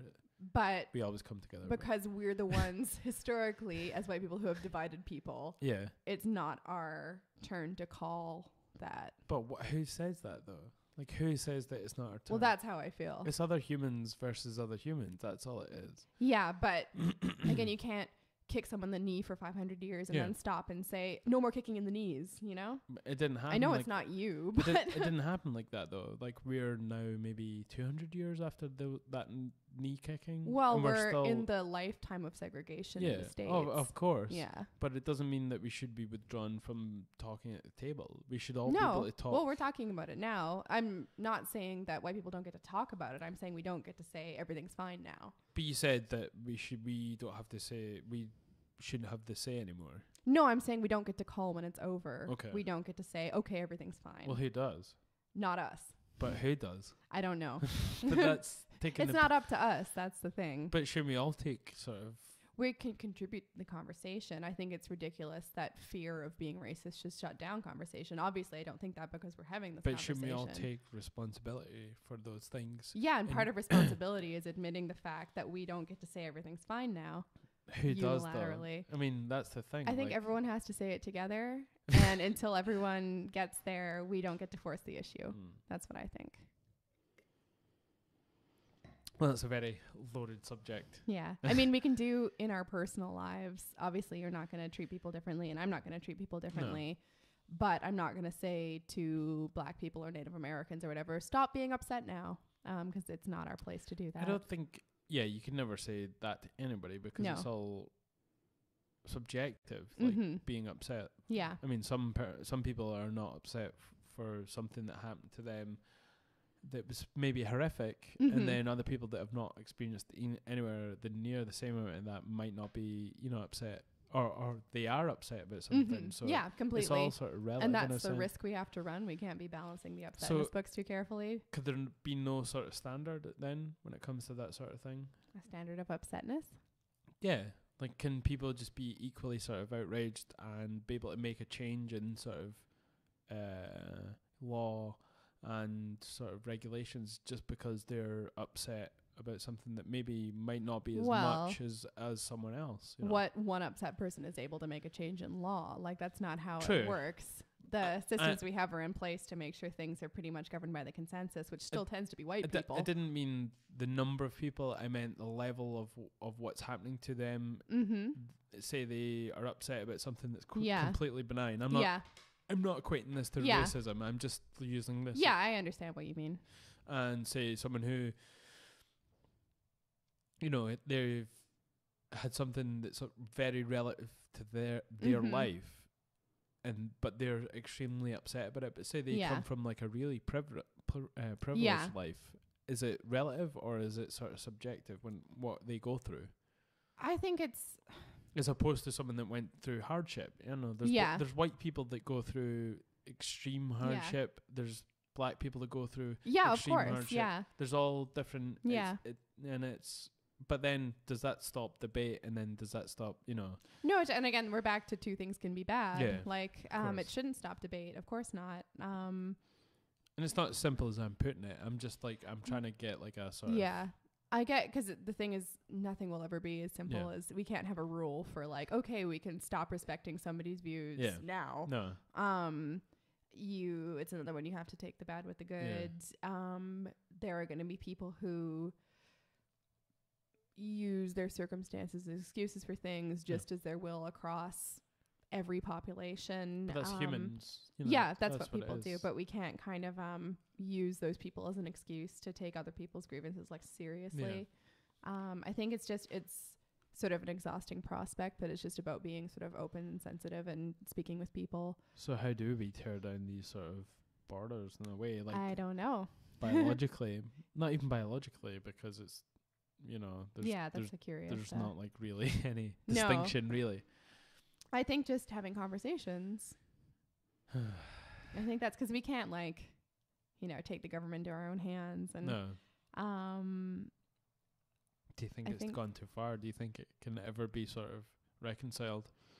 I mean, we've spoken about this before, people will always find ways of othering people and distancing themselves from people. People just do that. Yeah. It's the way we see the universe. We tend to see things in at least dualities, if not more than that. But is it a sign of general hatred for that race, or is it something that humans do that when something's slightly different from them, they use that to sort of, like you say, other them? Like, I think people why is there not the same outcry for ginger people? Because gingers aren't an historically oppressed group. But you say that they were, but it's all relative. These people are all sort of subjected to bullying throughout their whole life because they're ginger. From but and again, I didn't. At least from my experience growing up in Canada, I didn't even know that was a thing until I moved to Ireland, and then there were jokes about gingers. But you can't, again, two things can be bad, but you can't compare that to not being able to stay in the same hotels as white people. But it's all relative, though. Yeah. There's people that's happened to them on that scale in their life. Not necessarily they wouldn't be ginger, but say a white person in America got discriminated against somehow. And they kick up a fuss, and, a whole group of people get together and they change law. Mm-hmm. And it's like I was saying, is there going to be a standard set where you can't complain unless you have had, you're in a certain economic circumstance? Well, if we're talking about changing law, you're not going to get that far unless other people are complaining with you, which implies it's an issue. I meant the depth of true, that is true. Yeah. But is it a real issue? I mean, what are real issues? I mean, there are lots of, back to unions. Yeah. Often they could be people of any race, but they have issues with pay or whatever. Like, that's part of... But can an issue be bullshit, or do we have to take every issue like they're all the same and have the same importance? No, we don't. That's why we have conversations. Yeah. But it seems to be that's lost, though. Like, now people just... Yeah, I think there's a lot of stuff, especially... And again, I think it comes down to an internet thing. I've not had conversations of that type with people in real life at any point. No. But I think at a certain point, people are so afraid of offending people that it shuts down conversation. Yeah. That's when I think it's a problem. So I don't think the problem lies with the type of issue. Like, this issue is not serious enough. It lies with the shutdown of communication. Yeah. So let's say at its simplest, if we want to, break down borders and relate to each other as people rather than demographics, communication is the biggest part of it. But do you think to relate to everyone as people, we shouldn't have this attitude of white people can't have their say at the table, like that sort of, well, we shouldn't be able to dictate. And that's not what I'm saying. I'm not saying that white people can't have their say at the table. Here we are at a table having our say. No, I think white people. I'm not, in terms of talking about privilege and stuff like that, I'm not saying white people don't get to talk. I'm saying that we don't get to finish the conversation. Yeah. That's what I'm saying. Okay. Until we get to a point where nobody minds anymore. Do you think no one can finish the conversation then, or is it specifically people who are from an ethnic background? It's very abstract. It depends on the conversation. We could be talking about gender. We could be talking about mental health. We could be talking about... But then it could be perpetually just people who are white can't, have a sort of ending note on something. Well, I think if it goes on long enough, everything's going to even out. and not just like, I'm not like apologizing for anything that's happened in history or something like that. I'm not apologizing. I'm not like a white apologist. No, I know. I'm just saying I think it's an interesting point, but I think at this point, again, advocate. We took our turn and we just have to wait now. Yeah, that's what I think. Okay. Yeah. Me, I'm sort of like more sort of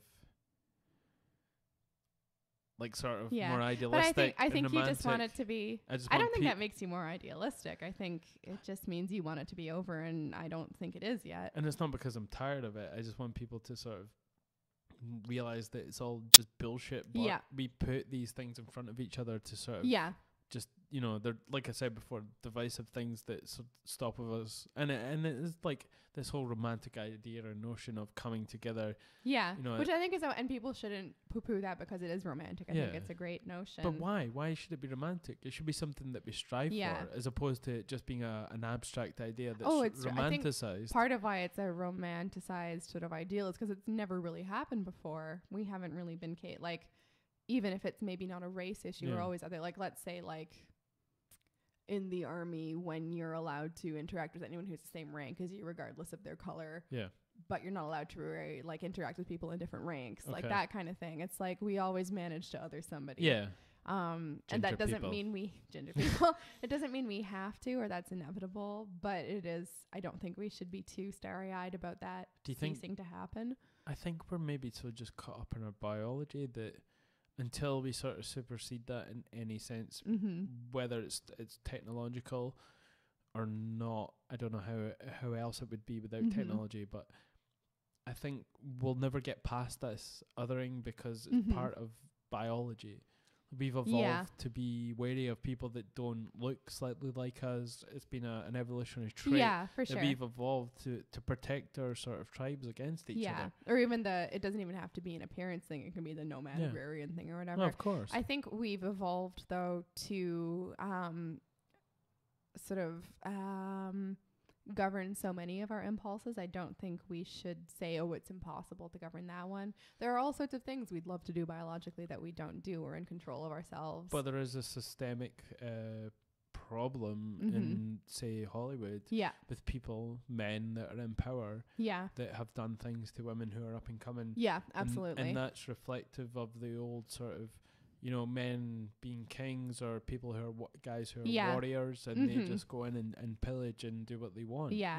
And it's a relatively civilized version of that, but I think we thought we were over that, and clearly we're not. But do you think that's something that can be overcome? I think so. Yeah, I think so. Because you wouldn't do that. No, I wouldn't. Yeah. But so I think it's we choose what to do. And we choose, it's the same with, even if you have some deep kernel of racism within you, which people may or may not do, and they may or may not still be good people at heart. just don't do it. You know it's bad. But it seems to be, like you've said, that you've spoke to, friends of yours, and everyone seems to have a story like that in terms of... in terms of the... Like, people being, sexually, yeah, touched or something. Widespread, yeah. But that doesn't mean a corresponding number of men are doing that. But it seems like I've spoke to other people, and it seems like it is sort of an epidemic. Yeah. It seems like it's just been going on throughout time, and it's always going to be like this. Yeah. I mean, when can we transcend our biology? It's true, and the thing is, we can't do it all at once. Like, it's been and we're better than we were 500 years ago, but we're still suck. So we're working on it. And I mean, it's the same with race. We're better than we were. We're still not perfect. And is it the actual acts that are...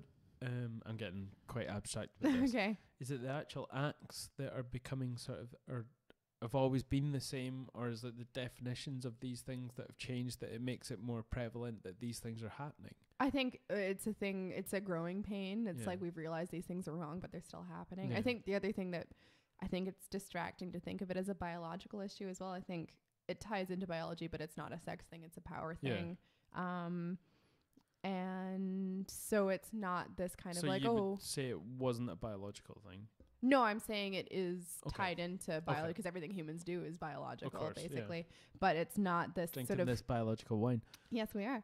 It's not this kind of like, cavemen need to have loads of sex so that they have loads of babies so their line continues. It's not a question of sex or reproduction. It's a question of power and being able to exert power over another individual. And do you purely feel like it's just power in those situations? Well, obviously sex is part of it, but there are easier ways to have sex if you want to, But why?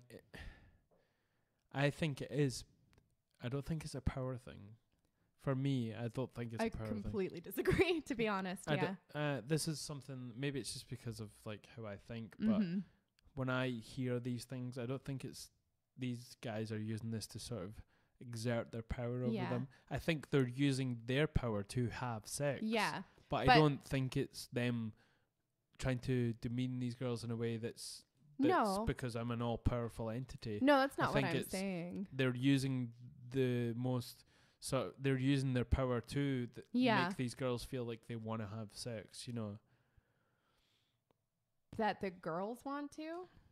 Because that's not, unless we're talking specifically about certain Harvey Weinstein cases. I mean, like, I was talking about Harvey Weinstein, where basically he is in a position of power and they want to further their career. Yeah. And he abused his power by because he was further up the chain. He used that against these girls for them to then feel like, they wanted to have sex, but they probably didn't. Well, I don't think they felt like they wanted to. I think they felt like they had to. No, okay, yeah. I think that would explain a few situations with him, but not a lot of sexual No. assault, I was being really specific there, but yeah. I think and what I'm saying isn't that it's nothing to do with sexuality. I'm saying that part of the getting off part of it is using your power. Really? And then we're back to, that's a pretty mainstream theory about sexual assault. I don't know. That's something that never would occur to me about it. That's because you're a cool dude. No, that's pretty established. That's not news. I just didn't think people would want to I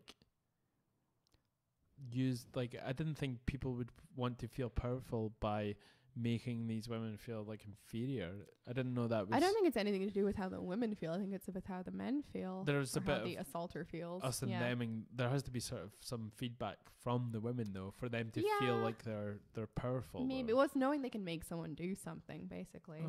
I thought it was purely just down to I'm gonna get sex and I can make these women do anything because I'm because people don't rape people because they can't get anyone to have sex with them. It's because they want to do that to someone, you know? Yeah.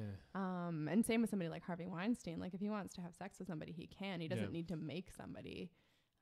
Where does the power come in then? Is it because these women are known people and they're up and coming and he wants to be able to have sex with them?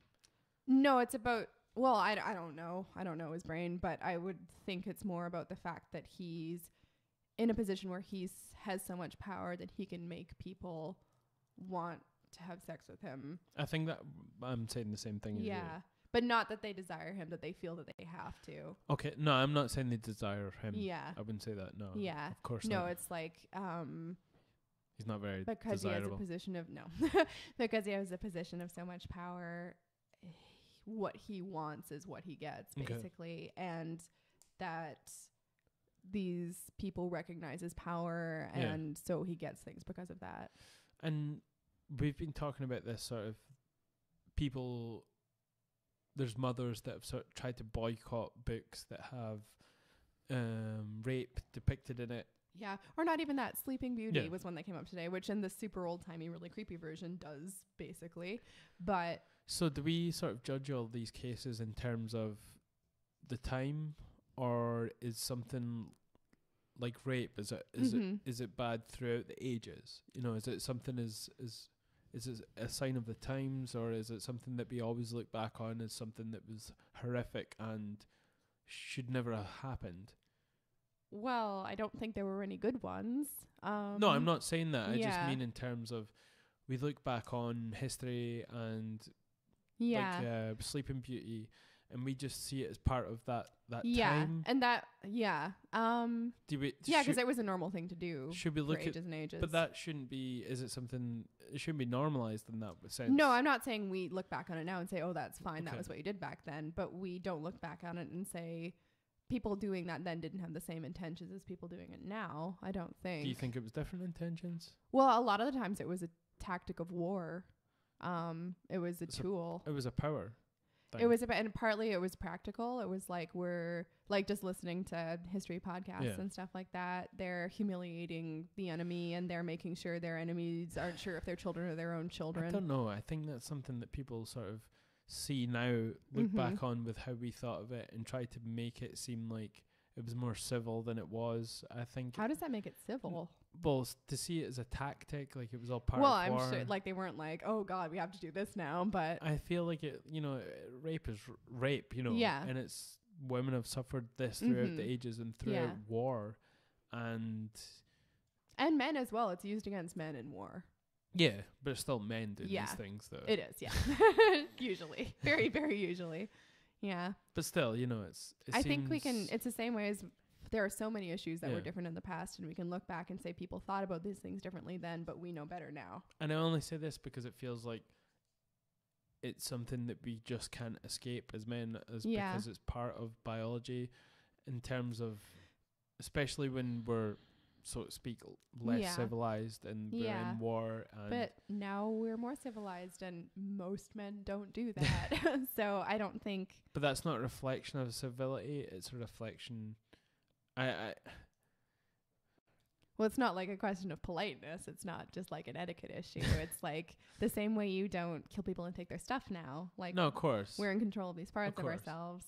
I'm just trying to like question and sort of put forward whether it's something that we can avoid in society now, or is it something that's always going to be systemic? Well, let's say like we've mainly sorted murder now. Yeah. But we still have people who do it, but on the whole, people aren't murdering people all over the place. Well, technically, it's like one of the most sort of quiet periods in human history, because there's not the same scale of people that are dying. But I think we could say like, okay, most people know about not murdering people now. We don't do it. But the news though, like we react to one person dying now, like it was like 1 billion people dying, which is it, because we value people's lives more. Of course, it's good. You know, and with television and the internet, we see these things sort of more immediately. Yeah, I mean that's probably one of the downfalls of the Vietnam War, quote unquote, was because of the televisation of all these terrible people were acts. seeing what was happening, and people didn't want any part of it. Yeah, exactly. Compared to the sort of propaganda that was emerging about like the 2 world wars, we had a different view of it. Yeah. But what I'm saying is, I think if we can learn not to kill people, we can learn not to rape them as well, basically. Killing seems like a sort of mutual thing. I think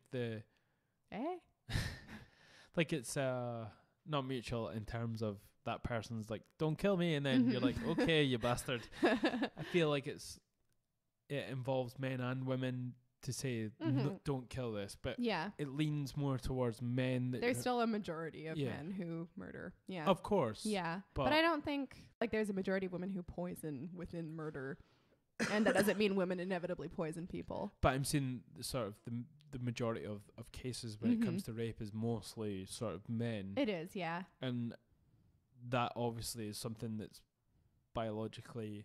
Do you think it's There's something I've heard is it's you know, to do with society. Do you think it's biological, or do you think it's society that sort of men reinforce this type of, you know, that women are sort of inferior to men, or do you think it's a biological trait that men sort of still want to treat women as if they're sort of something to be, you know? Yeah, I think it's a combination. It's another sort of chicken and egg thing. I don't think we can distill it down to that, and I don't think we necessarily need to, because again, we've pretty much sorted out not murdering people, and we don't really know why people murder people. But there's still wars, you know. There's still wars, yeah, but we don't kill personally any like the number of people we used to.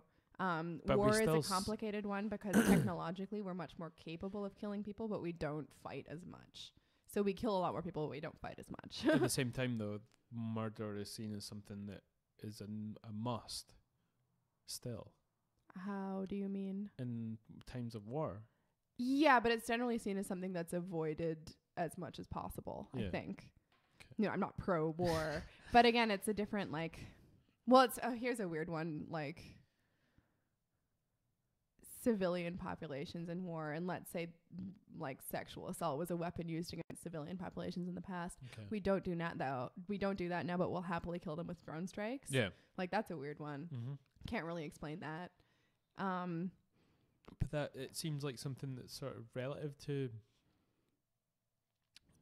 rape and sexual assault in war and you know, like say Genghis Khan times. Yeah, you're away from your family, you're away from your village. No one's going to know what's going on, and you could essentially do something without any repercussions. Yeah, and again, there were advantages to doing that in terms of drones. It's quite similar. It's like you can kill a bunch of people without actually having to be there or have any emotional investment in this, you know. And it's like, but I think you should still have an emotional investment in it. Like it's but very dangerous. Like you're putting a space between the repercussions to what, like this guy's in a pilot, drone pilot's office, wherever they have them. Yeah, in the Midwest. And he's killing maybe, like I think maybe 10, 20 people's a good number for it in terms of like how many people get killed. I think those are different. I think, say, Genghis Khan times, killing people wasn't stigmatized, so there wasn't this sense. Like, it would be fun to be on a rampage or whatever. I'm talking about more in terms of, like,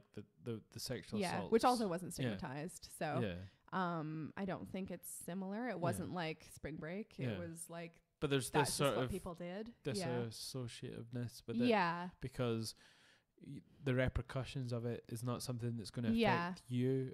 But at the same, like, there weren't repercussions for sexual assault then, really. That's what I'm saying. Yeah. Like, that's why you can draw that comparison. Like, but you for to go and bomb someone with a drone and their family, like, you don't have to know if that was 90% civilians or it was one person that would affect the rest of the world. I think that speaks to different issues. I think that speaks a lot more to sort of virtuality and distancing through technology and how basically people aren't really supposed to be killing a bunch of people, and if you can trick them into feeling like they're not doing that, they're more efficient. Well, it kind of speaks to, you know, tricking people into feeling like it's a virtue of war, raping, and it's like a tactic. But again, it wasn't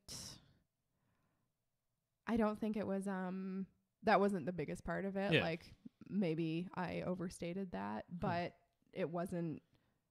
Women just weren't seen as human as men, so it didn't really matter, basically. And it happened to be handy to do that to your enemies.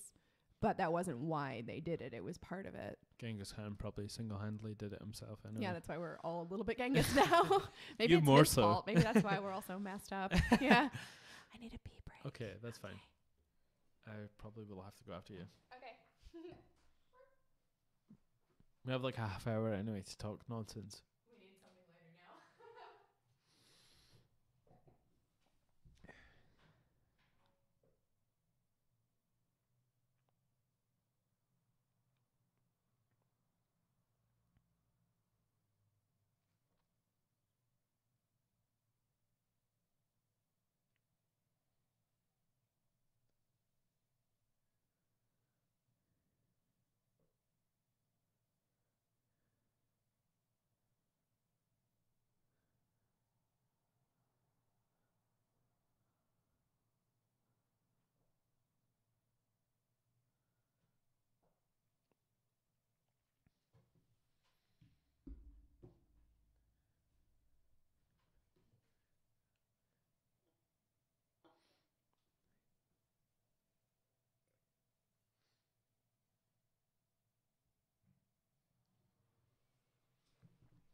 And we're back again.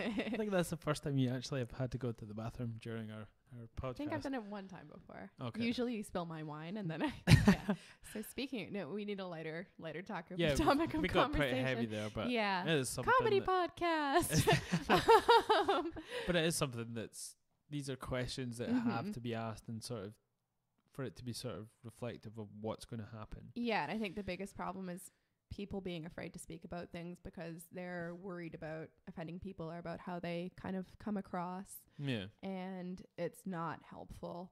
And whether we're talking about race or gender or sex or whatever, what we need to do is talk about it. And that's the best we can do. And we shouldn't be doing this thing where we're waiting until we're perfect at it to talk about it either, because we're not going to get there. We're all going to die. So we just need to talk.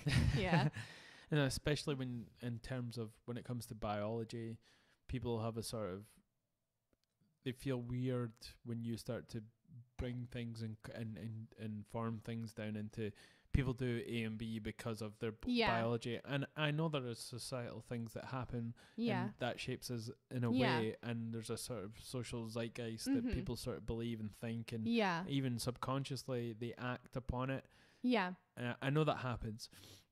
But also people get really uncomfortable when you start to bring things down to biological terms, and that's something that's just, I've used this word a lot today, but systemic of culture now. Like there's an anti sort of science and biology and whatever. I think that's getting theme with unavoidable. And I think the two things that we talk about a lot to do with this are, one, discussing something isn't condoning it, obviously. And we talk about banning art because it depicts sexual assault or whatever. We shouldn't do that, because this is a thing that happens to people, and it's so helpful to have examples in media, as long as it's not like exploitative or gratuitous. But we shouldn't not talk about things just because we're scared of them. And the other thing that's an issue when we talk about biology, just because we say something is maybe biological or has biological basis doesn't mean it's inevitable. Like biologically we die of all kinds of shit, and we don't think that we need to do that just because it's something that naturally happens. And just the same way with biologically, maybe we want to murder people all the time. We don't do it. It's awesome. Most people don't murder people. Have you not seen Dexter? I always think about The Assassination of Jesse James by the coward Robert Ford, which is one of my very favorite films. And I was watching it, and maybe handsome motherfucker Brad Pitt. Oh yeah, looking all squirrely in that one. But I was watching it with some of my friends, and maybe my third or fourth year of my undergrad. And it was a time when like there was all sorts of people hooking up with people and sort of gossip, and people like can't talk to so-and-so because so-and-so early days of Rome. Exactly, And watching that film and thinking, well, at least nobody ever like secretly shoots my cousin and then I find out later and then we have a thing. Like, at least that never happens. So you'd hope. Yeah, you'd hope. It's unusual now. It's unusual. And that's interesting that you bring it into art. There's art is very sort of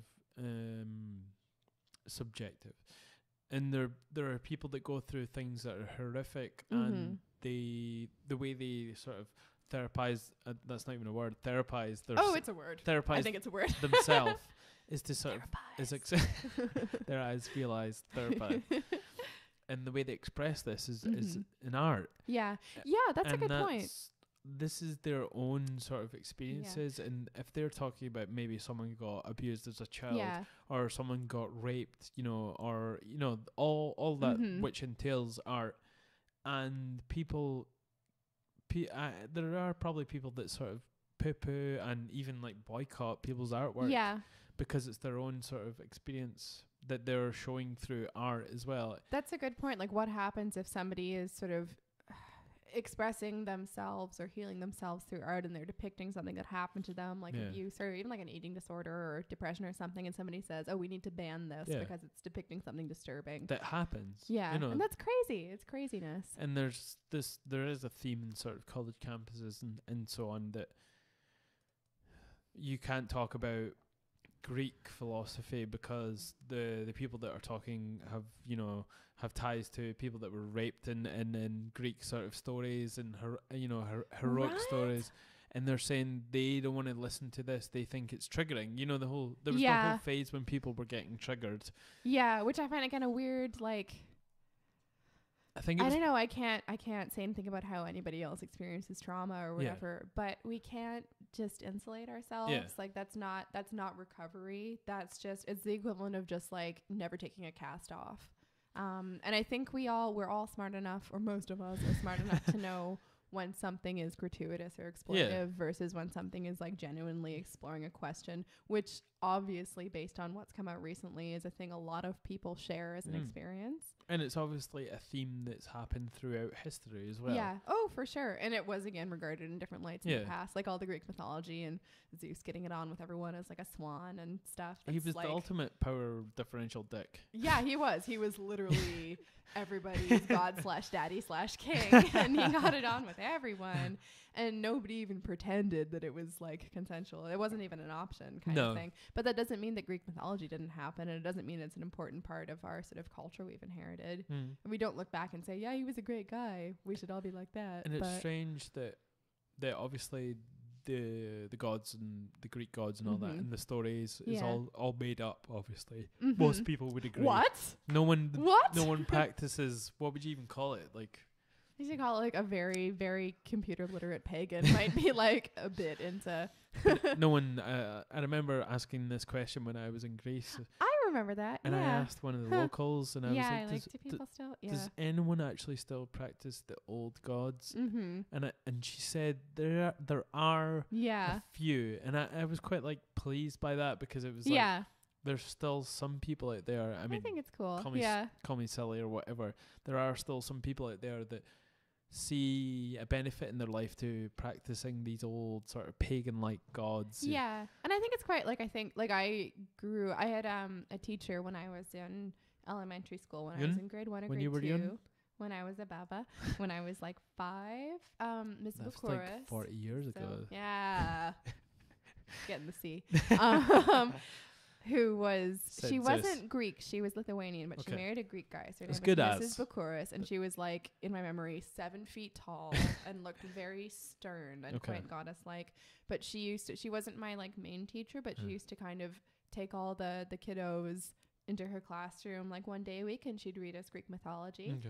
And that was like so much of my sort of thinking came from that. And it was Dolores' Book of Greek Myths, and I have a copy still, and it was like that was like the most vivid storytelling kind of thing. And you read them now and they're like, this person did that and then this person did that, so and it's all as a young child from North America, how did you dissect those sort of rough scenes that were depicted in these sort of mythologies? Well, they don't communicate them that, like, this was a book intended for like kiddos. So he laid with this person. It wasn't even that, it was like, I'm trying to remember how they actually handled that stuff, because I'm sure like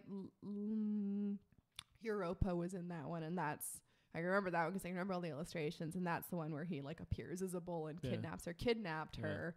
It's basically like he kidnapped her and later she had babies. It's like very, because I didn't know like about sex then. It was like, maybe it would be there if I was looking for it. Yeah.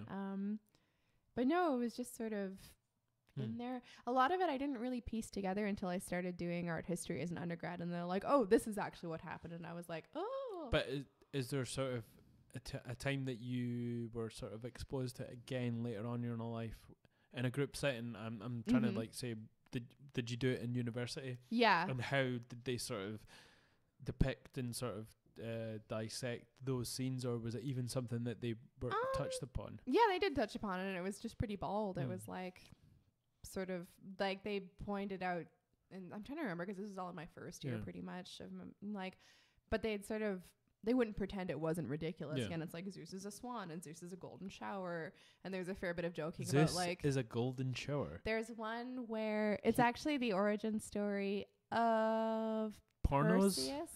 Starts with a P, ends with an Ursius, not an Ornos. It's the origin of pornos. And it was the golden shower. His mom gave him a golden shower. No, so basically this princess gets locked in a tower by her dad. Rapunzel? Not Rapunzel, totally. But still a tower.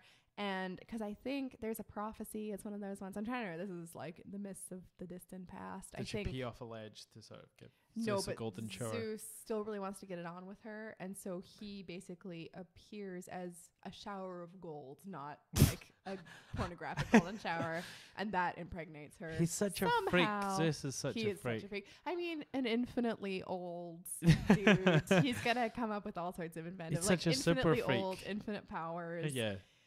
Yeah, I'm trying to have the highlight. The golden shower is the highlight. The swan is quite funny, and that's depicted so much in art, and sometimes quite lasciviously. What, the golden shower or the swan? The swan. Because the golden shower is actually pretty boring. Oh, yeah. Because he's just like a thing. Depends how you look at it. He's a mist. There are a few arts of it that aren't very successful, but the swan. The is golden quite shower. Fun. Yeah. Okay. Yeah. Again, no. Anything you're implying involved no here. Porno it's just a shower undertones. of gold. They hadn't invented that. Yeah. They hadn't invented a golden shower at that point. I mean, they hadn't pretty sure invented the Greeks were hot Google search term golden shower. Popularized by Donald Trump. No, it goes way back. I know, but I think that was the first time a lot of people heard about it. Really? Probably. I'm trying to think of like coming in age during the like Clinton, Monica Lewinsky stuff. That was the first time I heard about some stuff. Yeah, true. Yeah. So there's a first time for, But I think that was the time, like I remember seeing an article in like some mainstream-ish news outlet about like, so let's talk about what this is. So what do you think of the wine? Just to sort of, just to talk about that, it's funny how something like Donald Trump, the president of the POTUS. Yes, the POTUS. The president of the United States has to come into power before everyone actually realizes and knows what a golden shower is. And that's crazy. Potentially too. And just to say, I love the wine anyway. Oh, okay. We're going to talk about it, but 2 non-consecutive American presidents who have taught people about very specific sex acts. So that's cool. So it's not like they're doing nothing for education. Do you think that's sort of an evolution of society around them, where they would say they're digging deeper and they can accept that this would be a possibility of their president being sort of, sexually promiscuous? Like, I think it's not cool. Not with the peeing, like that's, if you're into that, but with the sort of cheating on your wife and, or is it something, because that would never fly during sort of, the 50s or the 60s. Well, they just wouldn't have spoken about it. It was probably happening. But that's what I'm saying. Like, people and the presidency doesn't speak about it anyway, but the people has to speak about it before it becomes a thing. I don't know.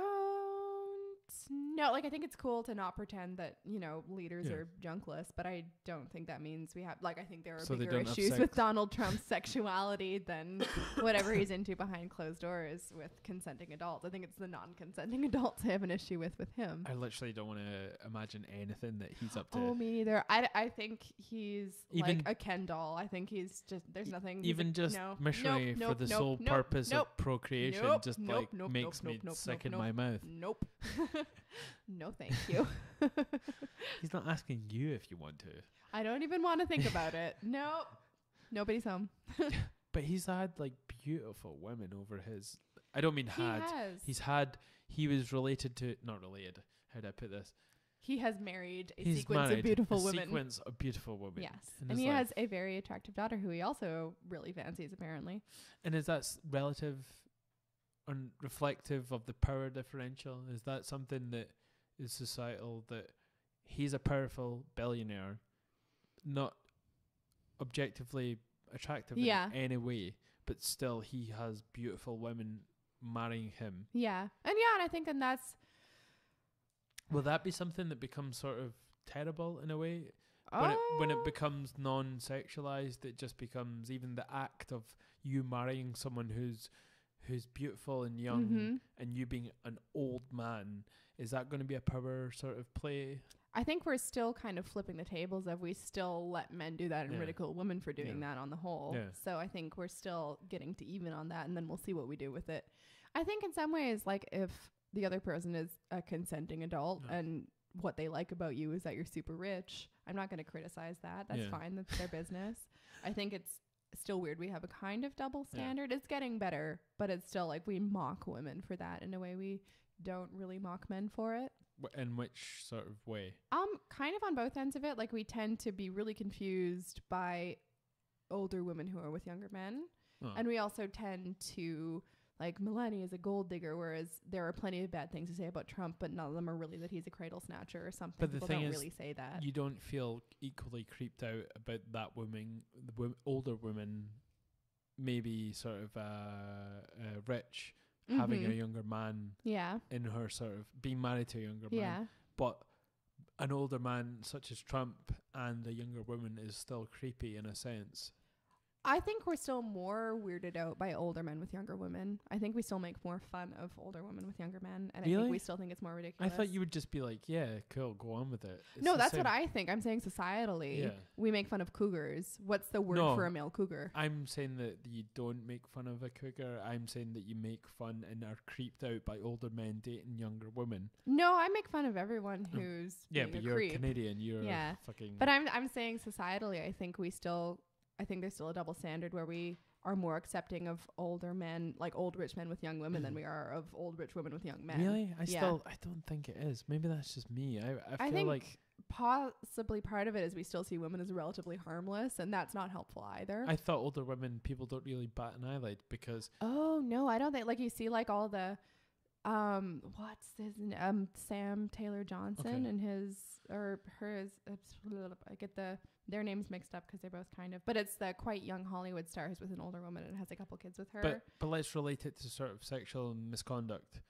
When a teacher or a priest, a male teacher or priest, abuses a young girl, this is horrific. And let's keep it within the bounds, slightly within the bounds of sort of legal. Not in the terms, but just under. So a male who's over 18 and there's a girl in high school. He's a teacher.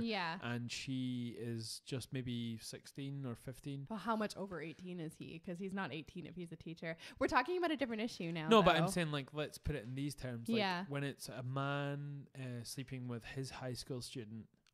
So let's say it's high school. It is rightly so. It's terrible.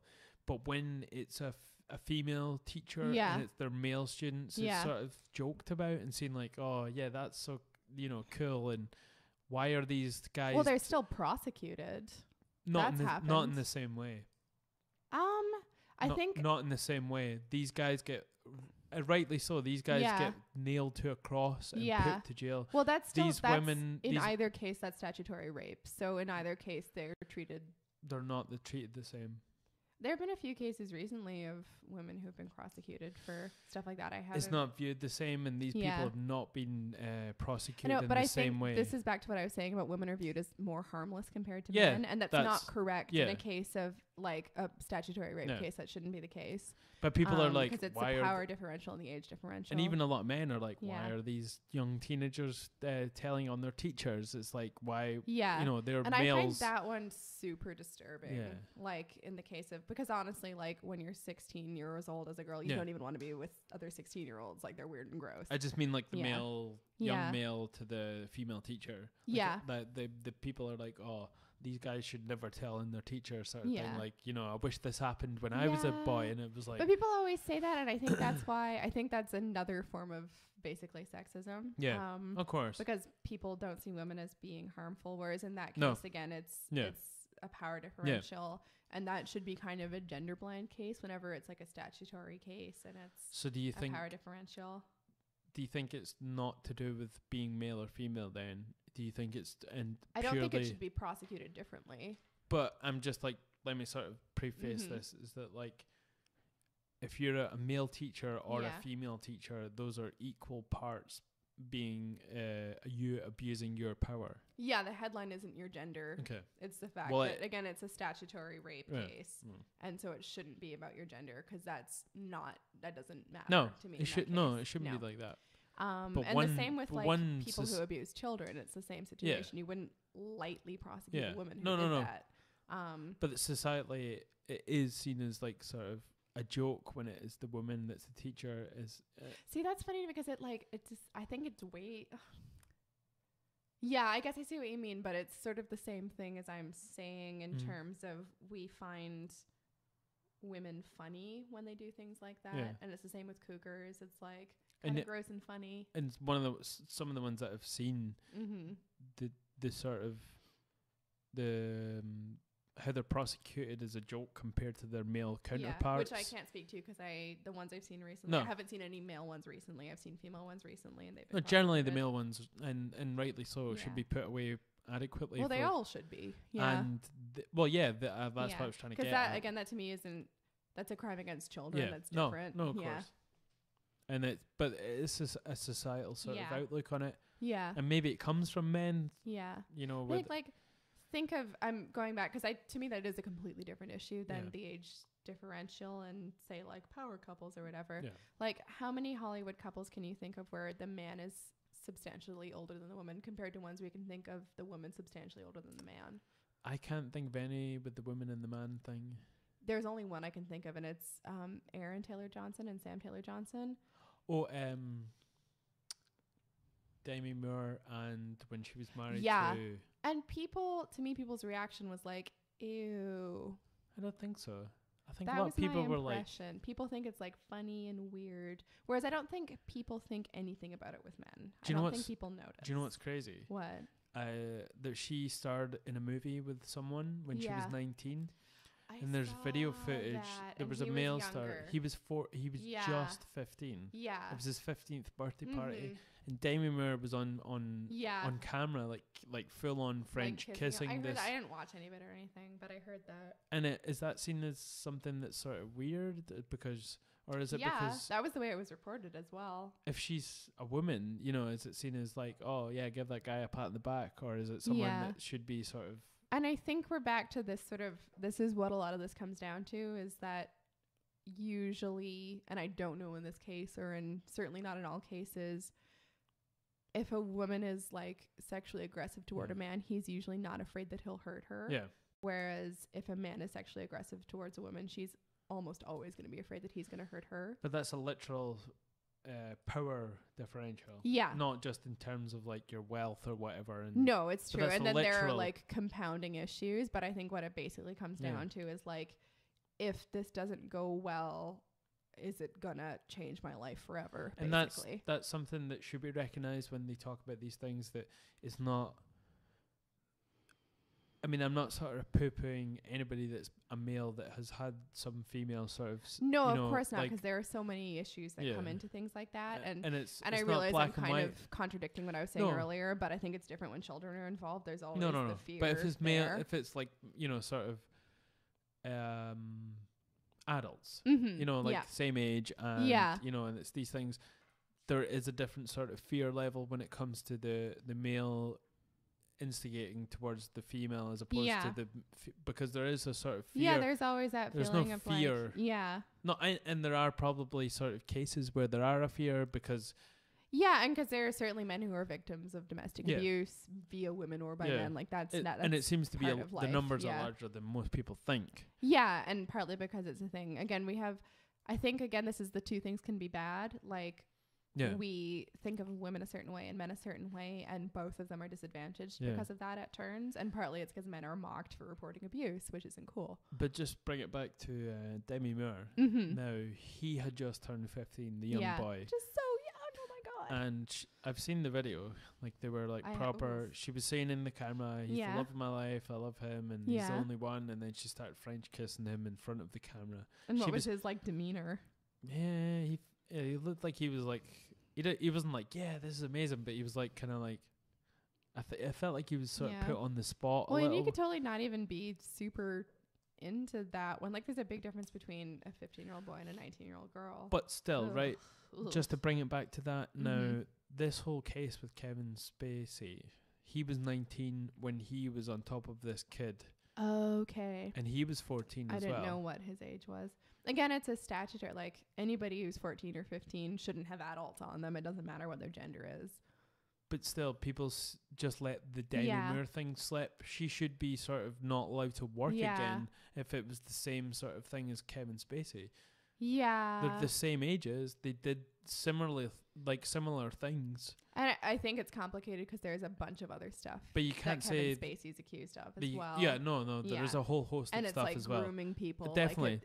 But the first thing that came out and ruined his career was this young guy. Yeah. And rightly so, But there is the difference between, is it the sort of, like you say, is it the sort of physical threat from a male to, Well, I think this is why we should end up trying all this stuff in court before we make decisions as well as like, and again, I haven't seen the video. I don't know the context, Kevin Spacey stuff. I mean, I saw that reported as part of all of the allegations that are coming out, the Demi Moore thing. And I don't think he even kissed him, Kevin Spacey. I think he just lay on him in the bed and was trying to like just, he was being like weird. Yeah. And that I've honestly stopped following a lot of this stuff because it's just too much for me.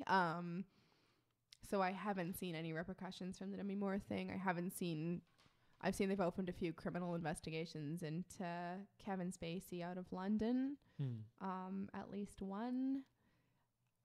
That's not a good sign. I don't know if there's anything else Demi Moore. Like, it's a weird pattern if it's then her and like Ashton Kutcher. But again, they're both adults at that point. Doesn't really. But I'm just, the core of what I'm saying is like people valorize people like Hugh Hefner for having all these like. But if you had a lady Hugh Hefner with all these little, she'd be mocked. I don't think she would be. I think she would sort of be revered as sort of sexually.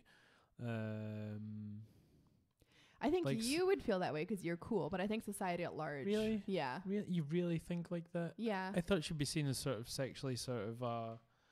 I think we're getting to that point. I think we're getting to that point, but I think we're still, again, the Aaron and Sam Taylor Johnson thing. People think like the stuff that's said about them is really horrifying compared to if that was a reverse gender couple. I don't think anyone would say anything. Okay. To be honest, like, oh my God, like they had babies together. That's disgusting. Like, no, they're two people who are in love who had babies. Like, that's cool. They both seem nice. I think this is too heavy a conversation to end this podcast on. Okay, so I think we should talk about the wine. What do you think about the wine? Okay, we should end on wine. We'll end on wine. Yes. So this is a wine we've had. We've had a wine from the same producer before. For anyone that's a first listener, Laura is a super duper sommelier. I am not. I am technically a wine waiter because I don't deal with food pairings, but I work in a wine bar and I'm a big wine nerd. And you've done your sort of, the course? I've done my WSET, so my Wine and Spirits Education Trust level 2, which isn't a very high level, but I did smash it. Yeah. And I want to do my level 3, hopefully this year. We'll see. Yeah. So she's I'm a big old nerd. Super into the wines at the moment. And I've discovered that KP here is into, particularly in the whites department, into some quite interesting hipster wines. So we've been experimenting on them. I hate you for just painting me as a hipster. Well, I think it's funny because you like hipster whites. You don't necessarily like hipster reds. So I find that intriguing. So we've had a wine from the same producer. Sorry, just to interject. Do you think you could tell people's like fortune from which wines they like? Oh, heck yeah. I'll tell you everything about you. And if you tell me what food you like, I'll tell you what wine you like. Oh. So yeah, we have this like Hawke's Bay. Yeah, so Hawke's Bay in New Zealand. So it's in the south west. Okay. I'm not 100% sure. We've had a wine or northwest, sorry. Closer to the equator. I always think that's south, even though it's the wrong side of the equator. Previously, we had a wine from this winery. Yeah. And yeah, there was what was it called? It was a Sauvignon Blanc. Yeah. It was called Green Glow, and it was like a skin contact Sauvignon Blanc. So it was good, lovely. But really we only got it toward the end of the sort of longevity of that vintage. So I don't think we ever really had it. I think the first one we had it was at its best, and it deteriorated slightly after that. Supposedly no one's getting this wine anymore, so we might not be able to, hopefully. Yeah. So that because it's a natural Hawke's Bay. I hope that they make this Green Glow. I think they're making another. So the thing is, it's a natural wine. So because of the process by which they make the wine, there are certain natural preservatives in it, but unlike most mainstream wine, they're not introducing preservatives to it. So sometimes it stops tasting good. And what would be a natural preservative? It's basically, so for this, because of the skin contact that you get, I think the phenols you get from the skin contact do something to aid preservation. Did you just make that up? Phenols? Phenols. Is that like midichlorians when it comes to like... it's not midichlorians, it's real. Is that wine? That's what adds color to wine usually is phenols, is part of it. So usually you get wine with added sulfur. Okay. There's no such thing, as far as I know, as no sulfur wine, but you can have a low enough amount of sulfur in it that you can call it no sulfur, but usually you add sulfur as preservative. And you'll also filter wine to help it last. This looks like it's been filtered. I'm not sure. I don't think the Green Glow was. Initially, it tastes like a tea bag. It has like it's weird. I don't like it as much as the Green Glow. It's still good. It's still good. So this is a Pinot Gris, which is the same grape as Pinot Grigio. So a lot of orange wine is made from Pinot Grigio. I think that's a wine speak for Pinot Grigio. Pinot Gris. It's just French for Pinot Grigio, and it's from France. So technically, it originates in France. So originally, it was called Pinot Gris, I suppose. It's nice. I really like it. I like it, but I like the Green Glow better. I don't think this is basically. I'm not quite sure. Live smelling on camera. Yeah, live smelling. I like it. I think this is basically, and it's somewhere. It's funny because I guess it's theoretically. It's one of those weird ones where it's kind of an orange wine, but kind of yeah. And that's such a strange thing. Like until we started being in a relationship, and I would come round to the wine bar that you were working in. I'd never heard of an orange wine before. Yeah, and they're not widely known at the they used to be more popular, and they fell out of fashion, and they become more fashionable. Like, and they're ancient, like they're Bronze Age. Right, okay. Like, yeah. So that's the way wines would essentially be like back Some in the of day. them would be.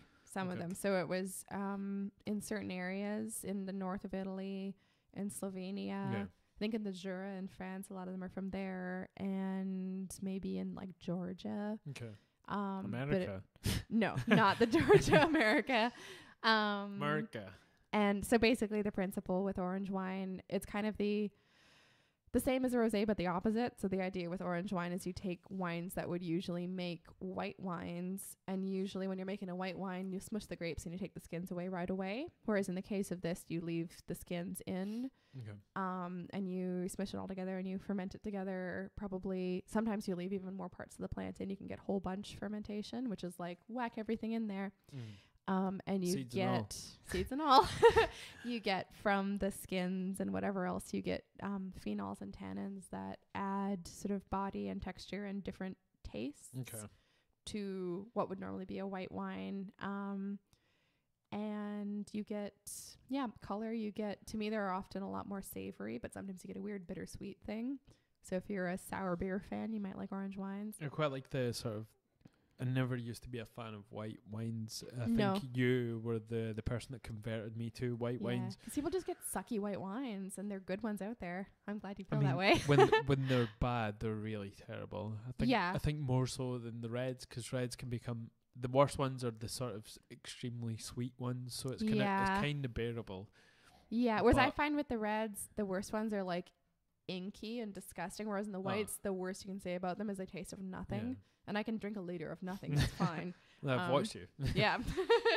But for me, the reds, like the like terrible Merlot with food coloring and kind of thing, it just makes me.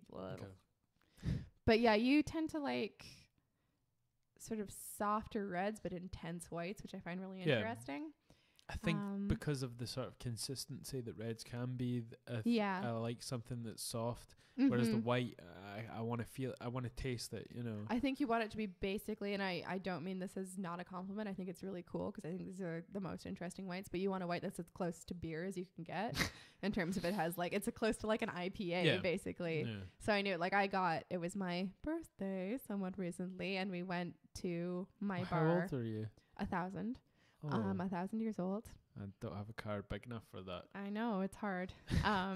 And we got a wine that's nobody's sure whether it's a white or a rosé or an orange, because I think it's made from red wine grapes. Who's this?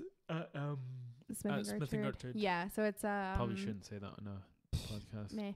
I'm gonna have creepers finding you on Google Maps. Oh, they're already there. It's called Patatrava. It's from Macedonia, and it's made from Sino Mavro grapes, which I think are red. I don't actually know. I'm not good on. No, they're definitely red. I know this. Okay, cool, sweet. And it's a skin contact wine. Okay. They used to sell it as a rosé. We listed it as a white. Yeah. I think it's an orange. Yeah. But if it's a red grape, it's technically a rosé, and now they list it as a white, so I have no idea. Do you think it's a sort of, if they list it as an orange, they'll take a hit economically? It's entirely possible that people won't order it. That's crazy. Yeah, it's because there are also these generic, like It's like we're talking about fucking skin color, and people should like break down borders. Yeah. And people are still just don't want to buy an orange bottle of wine because and it's unless they're hipsters and they're all about that shit. But so for instance, one of the orange wines we sell is from like one of the areas around Venice. So they traditionally made orange wines. Pinot Grigio grapes can be a lot of different colors, and the vintage we have happens to be super pink, so it looks like pink. A white Zin, like terrible rosé, but it still tastes of orange. The last vintage was orange, and it's really hard to sell to people. It's really confusing because you just get people to the point where they're like, I will tolerate the concept of an orange wine. Is it something that generally people ask for, or is it something that you have to sort of bring to them and say, we have a nice orange, and they're like, what? An orange wine? What is this? So we get two categories. We get the first category, which is wine hipsters, and they come in because we have an orange wine and they want it, and they will aggressively drink it, even though I would say it's not wildly drinkable without food after more than a glass kind of thing. Yeah. And then we get the other category, and I honestly love them because they're the people who are like, suggest me something, and I'll be like, have this crazy thing, and they'll be like, awesome. And then we get the other category, who is people who come in and say, I've never heard of an orange wine before. I'd like to try it, or can you tell me about it? And I'll usually give people a try. There's this sort of preconception about, same with coffee people, with wine people, that we're like snobs and jerks and we'll be mad if you don't know stuff. I don't care. I want to talk to people about stuff. Like, please come and tell me you don't know stuff, and I'll try and help you know I've always thought that people are more snobby with wine when you don't know stuff. Exactly, because they figured out one thing they like and they can't possibly have anything else, so they'll descend into septic shock. And I'm really, really happy when people are chill enough to be. And it's the same with people who come up and they don't want to try and pronounce things. And it's like, I'm not going to laugh at you. Like, just give it a bash. I don't know. But you are Canadian, though. You're not going to laugh at anybody. No, because I'm super nice. But none of us are. We're all lovely. We're really, really lovely and sweet. And no one should be afraid of not knowing things. And it shouldn't stop you from trying things. But anyway, people come in and they say, what's the orange wine? And I say, I'll give you a taste. It's a Marmite wine. Marmite? Marmite. You either love it or you hate it. Oh, okay. I thought you were literally saying it was a Marmite. Sometimes it tastes kind of, or smells of Marmite. You know the pata trava? It smells a bit of Marmite. It smells of like chicken liver and Marmite. And, you liked it though. I liked it, but I had to get past the chicken. It has an off-putting nose. It definitely smells like chicken liver to me. And the thing with natural wines is it'll be inconsistent as well, possibly, which shouldn't be an excuse for being faulty, but... and then people will try it and they'll either say something super offensive or... Which is, and by all means ask questions, but don't say, oh, this wine smells of glue, because I don't know what to say to you then, because you're at that point employing me. Yeah. And I can't be like, oh, yes, it smells of glue. But I can't say like, no, it doesn't smell of glue. You're having a stroke. So please don't do that. But share your opinions in a nice way. But and then some people, like we have people who come in only to drink the orange wine. We have a lady who comes in who only likes beer other than orange wine. Does she dress like a hipster or? No, she's just kind of chill. She's whoever. She's nice. So like I want to maybe just end on like our sort of our adventure in Venice. Oh yeah. Speaking of Venice, so recently it was nothing to do with my birthday or anyone else's birthday. It just happened to fall. But we happened to kidnap young KP it just happened that my birthday was on our trip to Venice with Laura's parents, folks who probably listen to this at some point. They might, they're a little behind. They're avid listeners. They love T-shirts that I make, and which is great because I cussed a lot in this episode, and I'm going to be in big trouble. You're in a major timeout. Yep. And so they come to visit Laura, and then they thought they would go do Venice while they were in Scotland, just because it's quiet at that time and it's probably cheaper. It's a big trip to the UK from Canada, and usually they come and go somewhere while I'm working, but this time I could get the time off. So we all traveled to Venice. Whoop, whoop. And I had never calm down, Thomas. And I'd never been to Italy per se, and you actually did like an art placement in Venice for a month. I was in Venice for a month in October 2015. I got like a bursary to do an international art thing. That was the year I met you, actually. It was it was just after our degree shows for the masters and before graduation. So and you how did you win this sort of thing? I was put forward for it by our course director. Okay. It was with the Saltire Society of Scotland, and they have brilliant bursaries for any artists, writers, whatever, architects out there. And basically I had to say hypothetically what I would do with £1,500. Is that what they give you for the trip? Yeah. So it's basically I could have a mental week somewhere, or I did me and I stretched it out for a month and did basically a self-directed residency. So did Venice. You say that it was going to be in Venice, or was it that it had to be in Venice? No, it could be anywhere in the world. I wanted to go to Venice. Yeah. So I guess we haven't actually talked about this. Why did you choose to do Venice? Because one of my starting points for all of my kind of art exploration, but the artwork I do for, I can't even remember how much of this I've spoken about before, but for people who don't know or haven't heard, I'm an artist and I tend to make work about how people experience place and how we locate ourselves in environments. So I like to deal with sort of information like maps and plans and GPS, but also with psychogeography or deep mapping, so kind of personal experiences or collected experiences of others or found information. And for people that are not as smart, I like to describe it as two parts of your personality. And you have this sort of really sort of messy, inky structure all over. It looks like a lot of spillage on a piece of paper. And some of it's accidental. I put my coffee cups down on it and the whole Megillah. But even though it's accidental and sort of lots of spillage, it's very sort of like a lot of it is meant. And then it's coupled with sort of maps. Yeah. You like to draw a lot of sort of maps from whichever area that you're staying in. You like to take those maps and you sort of mix the sort of aerial view with the sort of side view on a lot of things. Yeah. It's so strange. I like to deal in multiple perspectives. I like to mix kind of mess with plan and plan with mess, because to me that's how cities work. Yeah. That's what they are. We can do as much urban planning as we like, but ultimately cities are going to be self-organizing to an extent. But you do it so seamlessly as well, which is so fascinating to me, because when I look at your artwork, I can't differentiate between what is a sort of an above aerial view, and then when it comes to, there's a part of it that's the sort of street view inside on it, and it looks so brilliant.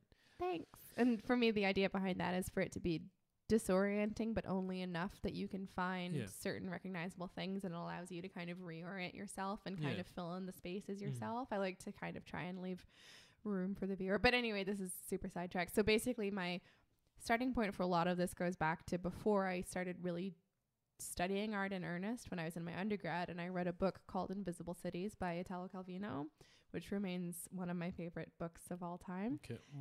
Specifically, what's it about? That's a hard question. Do you even know? Basically, it's kind of episodic, but it involves Marco Polo relating his explorations to the Kublai Khan. But they're all fictional cities. They're all made up. You'd read that. But it's not obviously the TV show that's been released on Netflix. It's not like real. They're all kind of archetypal cities. So it's like cities where the dead are living and the living are dead, or whatever, or cities where they're all planned based off of star charts. They're all quite metaphysical. That's crazy. I've lent it to a friend, so I don't have it at the moment, so I can't show you. So what's it called? Invisible Cities. And by Italo Calvino. Okay. So his most famous book is If on a Winter's Night a Traveler, which is slightly more narrative in spite of the title. Is that a woman? No, it's a dude from Cuba, kind of. Okay. Yeah.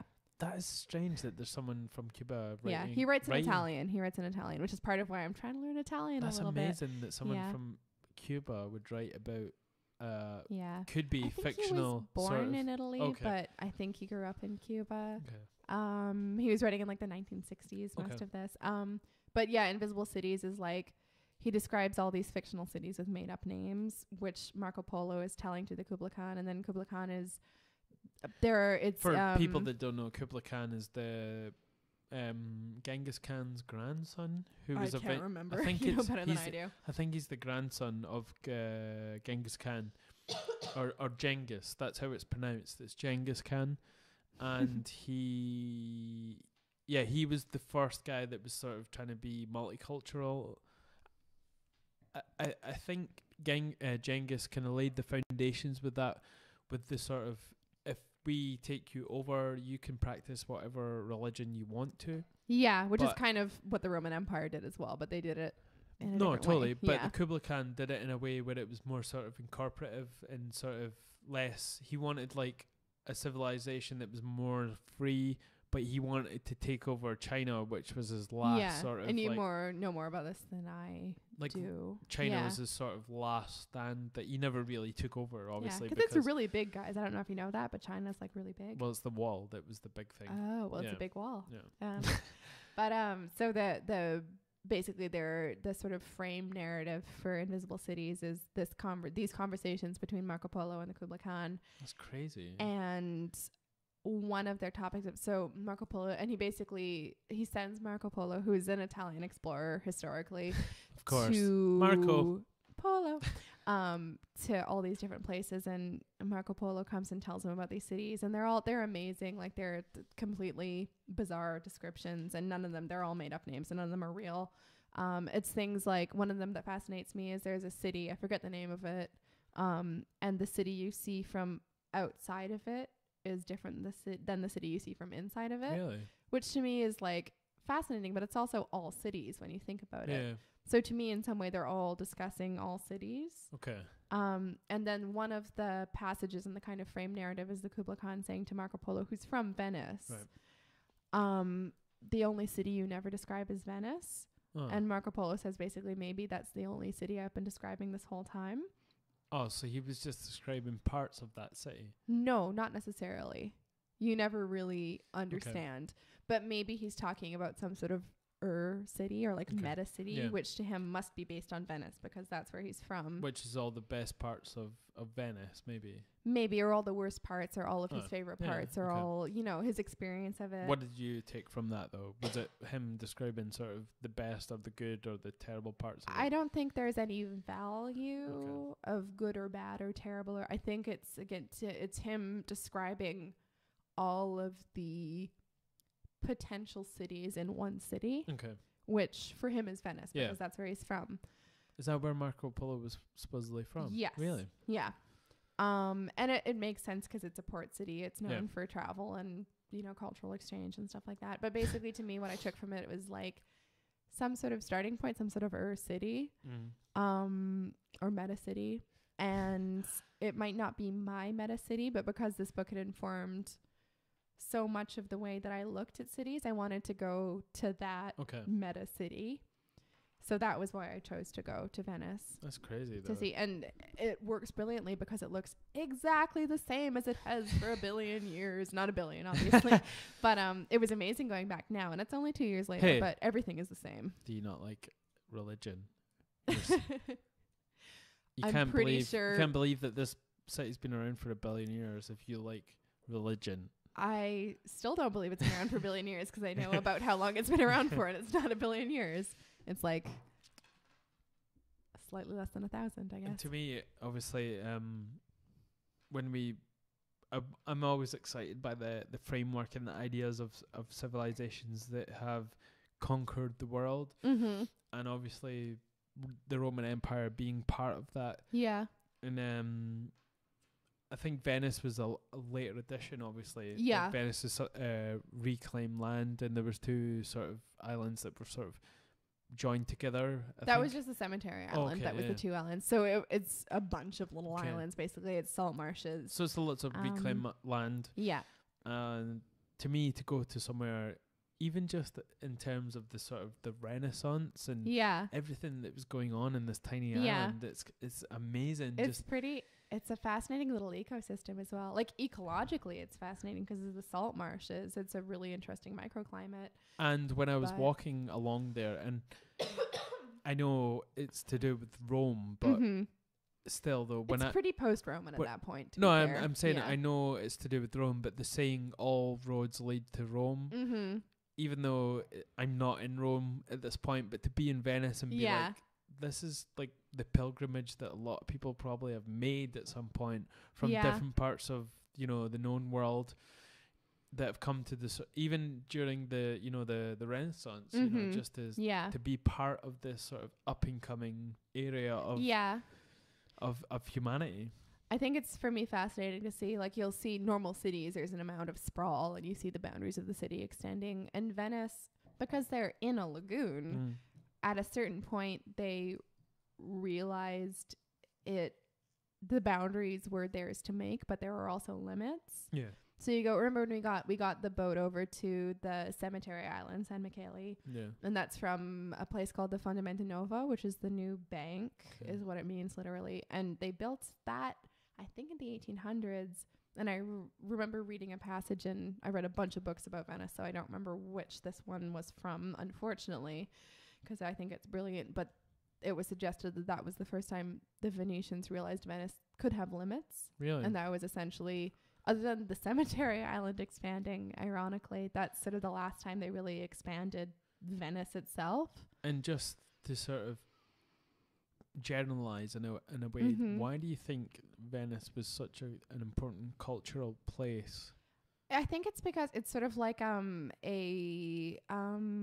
why is it associated with the up and comingness of sort of the Renaissance and all these other? Partly it was sort of laterally settled, as far as I remember. It was sort of people fleeing the downfall of the Roman Empire. It took a lot of engineering to make it a place. You can't accidentally live in Venice. You've got to build the fuck out of it. Yeah. There's all sorts of very rich kind of symbolism that's part of that. So, for instance, all of the buildings that exist in Venice, they're all based on piles, which are big timbers that have been driven into the kind of seabed there. Yeah. So basically, there's a whole forest from the mainland that's under Venice. And I find that such like a creepy, weird, wonderful image. And because it's an oxygen deprived environment, a lot of those timbers could be there from whenever, like so old, crazy old. And to be walking on those, like to be walking on that ancient forest, to me is really interesting. And it's this funny thing where it's like, if you don't disturb them, they'll be fine kind of thing. It created both a microcosm in terms of, obviously it's a small place with a limited number of people, but it was also an important city for sort of trade and seafaring. So it was exposed to a lot of cultures and a lot of different types of people, which makes it quite unique to be both insular and international. That's curious. A big part of the sort of Renaissance kind of art movement that was tied to Venice, it's a bit romantic, but it's to do with the quality of light that was there. So there were schools of painting that were about strength of line. Like you think of like Michelangelo, the kind of the strength of line and form. Whereas in Venice, it was all about light and color. So was there a whole art movement that essentially came out of Venice? Yeah, like it centered in Venice, or Venice contributed to it. It wasn't like a conscious school. It wasn't anyone deciding to do anything on purpose. Like it was before, we've talked about this, but before artists decided that they were individuals basically and were up to something. But it was sort of design versus color. Okay. And design was from, you know, the mainland, Rome, and color was from sort of Venice and Florence, basically. Okay. It was just sort of different modes. Okay. But yeah, that was their focus. And in some ways, it's like, to me, a predecessor of Impressionist art, the sort of fleeting experiences of light and color, as opposed to design. And so you get like, you know, Tintoretto and Titian and stuff, and they're kind of all over the map in terms of whether the people look like people or whatever, but the reality of them is coming from a really different place. Okay. In terms of being suggested by light and color. And so we're talking like just a sort of fundamental difference in attitude, I guess. Okay. But to me, part of the fascination of Venice as well is that it's like super decaying. Yeah. Like it's like they drove it like a rental and it's done now, but it's still going. What always sort of boggled my mind about it is it's all red brick that's built in the water. Yeah. And when you think of Venice, I never knew it was all salt water canals. Yeah, because it's in a lagoon. It's in the Adriatic Sea, basically. The sea, yeah. And it's all salt water lagoons and rivers. So these bricks are decaying through, the erosion with salt water. And I was like, why would you? It's like building your house on sand. It's like, it's craziness. And there are so many houses now that have abandoned like first stories because the water level rose at the foundation sunk. Everything's crooked. I think it's fascinating because it's like it's Disneyland, like it's for tourists now, which is a super bummer. And there's a lot of issues behind. They basically saw Venice as a cash cow. There are a lot of issues with corruption. Because of the mob. Probably because of the mob. I hate to be that person, but probably because of basically the mafia. Lasagna mob. And also just general systemic like mafia up government shit. They're bringing cruise ships in, they're dredging, they're digging up the salt marshes, which are a really delicate ecosystem. All the mud is toxic, all the water is fucked up, all the buildings are sinking. They keep on talking about like different ways of handling it. It's quite fascinating and super distressing. But and even just demographically, like I think the majority of beds in Venice now are guest beds. They're not residents. The residents live in the mainland. They commute. Some of the residents still live there, of course. And the majority of visitors stay for an average of less than 2 nights, which is weird. A lot of them come on cruise ships. I had this weird experience when I stayed there for a month. Where if I came back to the same cafe more than once, they'd be like, "Oh my God, it's you!" Like, "Ciao, ragazza," and I'd be like, "Hey, it's me." I guess. Like, "What are you doing here?" And I'd be like, "I'm staying here." And they'd be like, "What? Why? How?" And so a lot of in spite of the Disneylandification of it, they don't like paint stuff. Because there's no point because the salt and the wind and the water takes it off. So a lot of it looks like really decaying. And I've heard it compared to like a decaying corpse. Which I think is ironic because of, to me, one of the weird shifts in Venetian culture has been the fact that they are not allowed after sort of the Napoleonic regime to bury their dead. In Venice. I think there are probably still some folks there, but there's no room. It does make sense. I mean, props to Napoleon because that was crazy. But they have a cemetery island, San Michele. And basically the cultural heritage of Venice is that they were used to kind of living chock-a-block with their dead. And now they are not allowed to anymore, but their city is dying. So I guess they're in good company. I don't know. Well, on that note. All right. Okay. I think that's probably a good note to end on. Yeah, sure. Death. Awesome. Of course. Probably should. Because I'm pretty hungry, so. Oh, I forgot about food. I'm starving. Should we get a Domino's? I should get a Domino's. Okay, you idiots. I'm going to go get a Domino's with this lovely trash panda over here. And so I know we've did this before, but where can people find you on social medias? So I am mainly findable on Instagram, where I am Laura, Laura _Z or Z _HOPE. Okay, so you should, all you idiots should check out her also, Instagram. laurahopeartist.com. Findable, and all my Venice drawings are up there. And you can find me on Facebook, YouTube, and all social media platforms. Twitter. By searching IAMKayPee, so IAMKAYPEE. It's either double E or triple E. So do you know, is it different platform by platform with the E? I think it's triple E for Facebook. Okay. No. Instagram and Twitter. Cool. And then it's 4 E's for YouTube. Really? Yeah. That many E's? I know, it's crazy. Lordy. I know, someone stole me. Bummer. And on Facebook, I have a Facebook page for the podcast and things that I like to share in terms of articles. I get all my news from it. And if anyone that listens and wants to follow that as well, it's just IAMKayPee and it's 2 E's. And it's been awesome. It's been a good awesome. one. I'm glad I missed it. We got like really deep there for one point, but we got, again, comedy podcast. Okay. Bye guys. Ciao ragazzi.